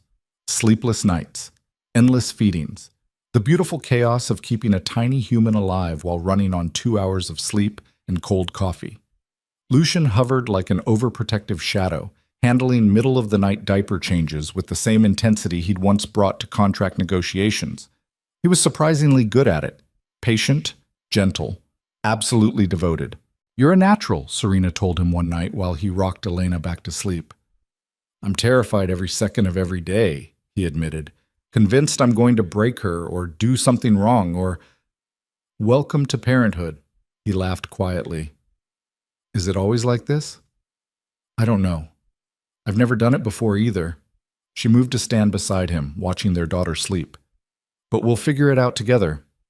Lucien looked at her. Together. Together, she confirmed. He shifted Elena to one arm and pulled Serena close with the other, and they stood there in the soft glow of the nursery nightlight, watching their daughter breathe, surrounded by a peace neither of them had ever expected to find. Outside, Chicago still burned with corruption and violence and all the darkness they'd left behind. But inside their home, there was light, hard-won, blood-bought, absolutely real. Serena returned to work when Elena was 6 months old. Not because she needed the money. Lucien had made sure they'd never worry about finances again. But because she'd spent 4 years studying to become a nurse, and she wasn't about to let that go to waste. She took a position at County General, Pediatrics, the same hospital where her father had been treated, where she'd watched him nearly die before Lucien's money saved him. It felt right somehow. Closing the circle. Lucien didn't love the idea of her working, hated the thought of her exposed to the world without his protection. But he hired the best security money could buy and learned to let her go every morning without locking her in a cage. "You're getting better at this," Serena told him one morning while she got ready for a shift. "At what?" "Not being a monster," he smiled. "I'm still a monster, Serena. I've just learned to hide it better." "No." She crossed to him and pressed her palm against his chest, felt his heart beating beneath expensive fabric. "You've learned to be human. There's a difference." "Is there?" "Yes." She kissed him, quick and certain. "Monsters don't change. Humans do. And you, Lucien DeMarco, have changed more than anyone I've ever met." He pulled her close, held her like she was the only thing keeping him grounded. "I love you," he whispered into her hair. "Thank you for teaching a monster how to become a man. Thank you for catching me when I fell." They stood like that for a moment, just breathing together, existing in the same space. Then Serena pulled away, grabbed her bag, and headed for the door. "Be safe," Lucien called after her. "Always am." "And Serena?" She turned. He stood silhouetted against the floor-to-ceiling windows. Chicago spread out behind him like a kingdom he'd conquered and abandoned. "Come home to me." It wasn't a request. It was a prayer. "Always," she promised, and meant it. Check. That evening, Serena walked through the doors of County General and felt something inside her settle. This was where she belonged, not in penthouses or war rooms or the wreckage of Lucien's former empire, but here, saving lives, making a difference, being the opposite of everything he'd once been. She treated a boy with a broken arm, a girl with pneumonia, a baby with a fever that broke around midnight, leaving exhausted parents crying with relief. And when her shift ended at dawn, she walked out into Chicago cold, wearing scrubs and exhaustion and a diamond necklace that marked her as Lucien DeMarco's wife. Security waited by the car. Same faces she'd seen for months now. Good men, loyal, paid extremely well to make sure nothing happened to her. They drove through a city just waking up, past neighborhoods Lucien had once controlled through fear, toward a penthouse that had stopped feeling like a prison and started feeling like home. When she walked through the door, she found Lucien in the nursery. He sat in the rocking chair they'd bought together, holding Elena against his chest while she slept. His eyes were closed, his expression peaceful. Serena's heart clenched, because this man who'd orchestrated her destruction and then rebuilt her into something stronger, had become the father she never knew she wanted for her child. "Hey," she said softly. Lucien's eyes opened. "Hey yourself. How was work?" "Exhausting, beautiful, everything I needed it to be." She crossed to him and pressed a kiss to his forehead. "How was your night?" "Elena had a nightmare around 2. Took an hour to get her back down." He smiled tiredly. "But we managed." "You're getting good at this." "I'm getting better." He stood carefully, transferring Elena to her crib with practiced ease. "Still terrified I'm going to mess it all up." "Join the club." They stood together watching their daughter sleep, and Serena felt the weight of everything they'd survived settle over her like a blanket. The manipulation, the violence, the blood, and the lies, and the absolutely catastrophic love that had transformed them both. "Do you regret it?" Lucien asked quietly. "Any of it?" Serena thought about the girl she'd been before him, broke, desperate, drowning in debt and exhaustion and a future that looked like nothing but struggle. Then she thought about the woman she'd become. A wife? A mother? A nurse saving lives in the same hospital where her father had nearly died. No, she said finally, I don't regret any of it.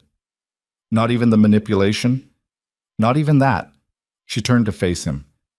You gave me a choice, Lucian. Maybe not a fair one. Maybe not one I would have made under different circumstances, but I chose you, and I'd choose you again. He pulled her close. I don't deserve you. Probably not, but I'm keeping you anyway. I know. They kissed, slow and deep and filled with everything they'd built from the ashes of who they used to be. When they broke apart, Lucien pressed his forehead against hers. I used to think power was everything, he said quietly. That being feared was the same as being strong. That love was a weakness that would get me killed. And now I know that loving you is the bravest thing I've ever done. He cupped her face. You terrify me, Serena DeMarco, because you're the one thing in this world I can't control, can't manipulate, can't force to stay if you decide to leave. I'm not leaving. I know, but you could, and that scares me more than anything I've ever faced. Serena kissed him again. Then I guess we're both scared. Of what? Of how much we love each other. Of how badly we could hurt each other if we wanted to. Of raising a child in a world that's still dangerous, even though you've tried to make it safe. We'll figure it out. Together? Together, he promised. They stood like that for a long time, just holding each other in the soft glow of the nursery nightlight while their daughter slept and Chicago burned quietly outside. And Serena realized that this imperfect, complicated, absolutely real life they'd built from blood and desperation and catastrophic love was exactly what she'd been searching for all along. Not a fairy tale, not a romance novel ending where everything was perfect and nothing hurt, but something better, something real. A monster who'd learned to be human, a girl who'd learned to be strong, and a love that had survived everything the world threw at it. Serena closed her eyes and let herself believe that maybe, just maybe, they were going to be okay. Not perfect, not easy, but okay. And sometimes, okay was more than enough. Years passed. Elena grew into a bright, fierce child with her father's eyes and her mother's stubbornness. Lucien's legitimate businesses thrived. Serena's career flourished. Thomas Vale lived to see his granddaughter's 5th birthday before the cancer finally claimed him, peaceful and surrounded by family. And through it all, Lucien and Serena built something that looked almost like normal. Breakfast together. Bedtime stories. Family dinners where Elena demanded to know why her daddy had so many scars, and Lucien carefully explained that sometimes people made mistakes before they learned to be better. The underworld didn't forget Lucien DeMarco. Couldn't forget him. But he'd carved out a space between his past and his future where he could exist as something other than the monster he'd been. Some nights, Serena still caught him standing by the windows overlooking Chicago, bourbon in hand, looking at the city like a king surveying an abandoned kingdom. "Do you miss it?" she asked one of those nights. "Sometimes," he admitted. "The power, the fear, the certainty that I controlled everything. And other times?" He turned to face her. "Other times I look at you and Elena and realize I never controlled anything that mattered until I learned to let go." Serena crossed to him, took the bourbon from his hand and set it aside, pressed herself against him and felt his arms come around her like coming home. "I love you," she said, "monster and all." "I love you too." He kissed the top of her head. "Thank you for catching me when I fell." She smiled against his chest. "You never fell, Lucien. You jumped, and I'll spend forever being grateful you did." They stood like that while Chicago glittered beneath them, a city full of secrets and violence and all the darkness they'd chosen to leave behind. But inside their home, inside the life they'd built from blood and desperation and absolutely catastrophic love, there was light, hard-won, blood-bought, absolutely, perfectly real.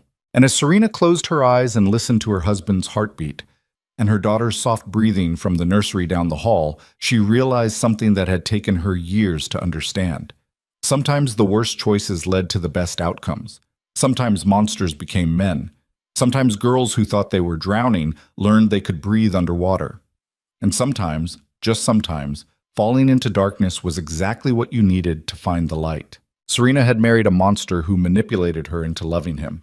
And she'd do it again, every single time, because that monster had taught her something no one else ever could. That love wasn't about being perfect.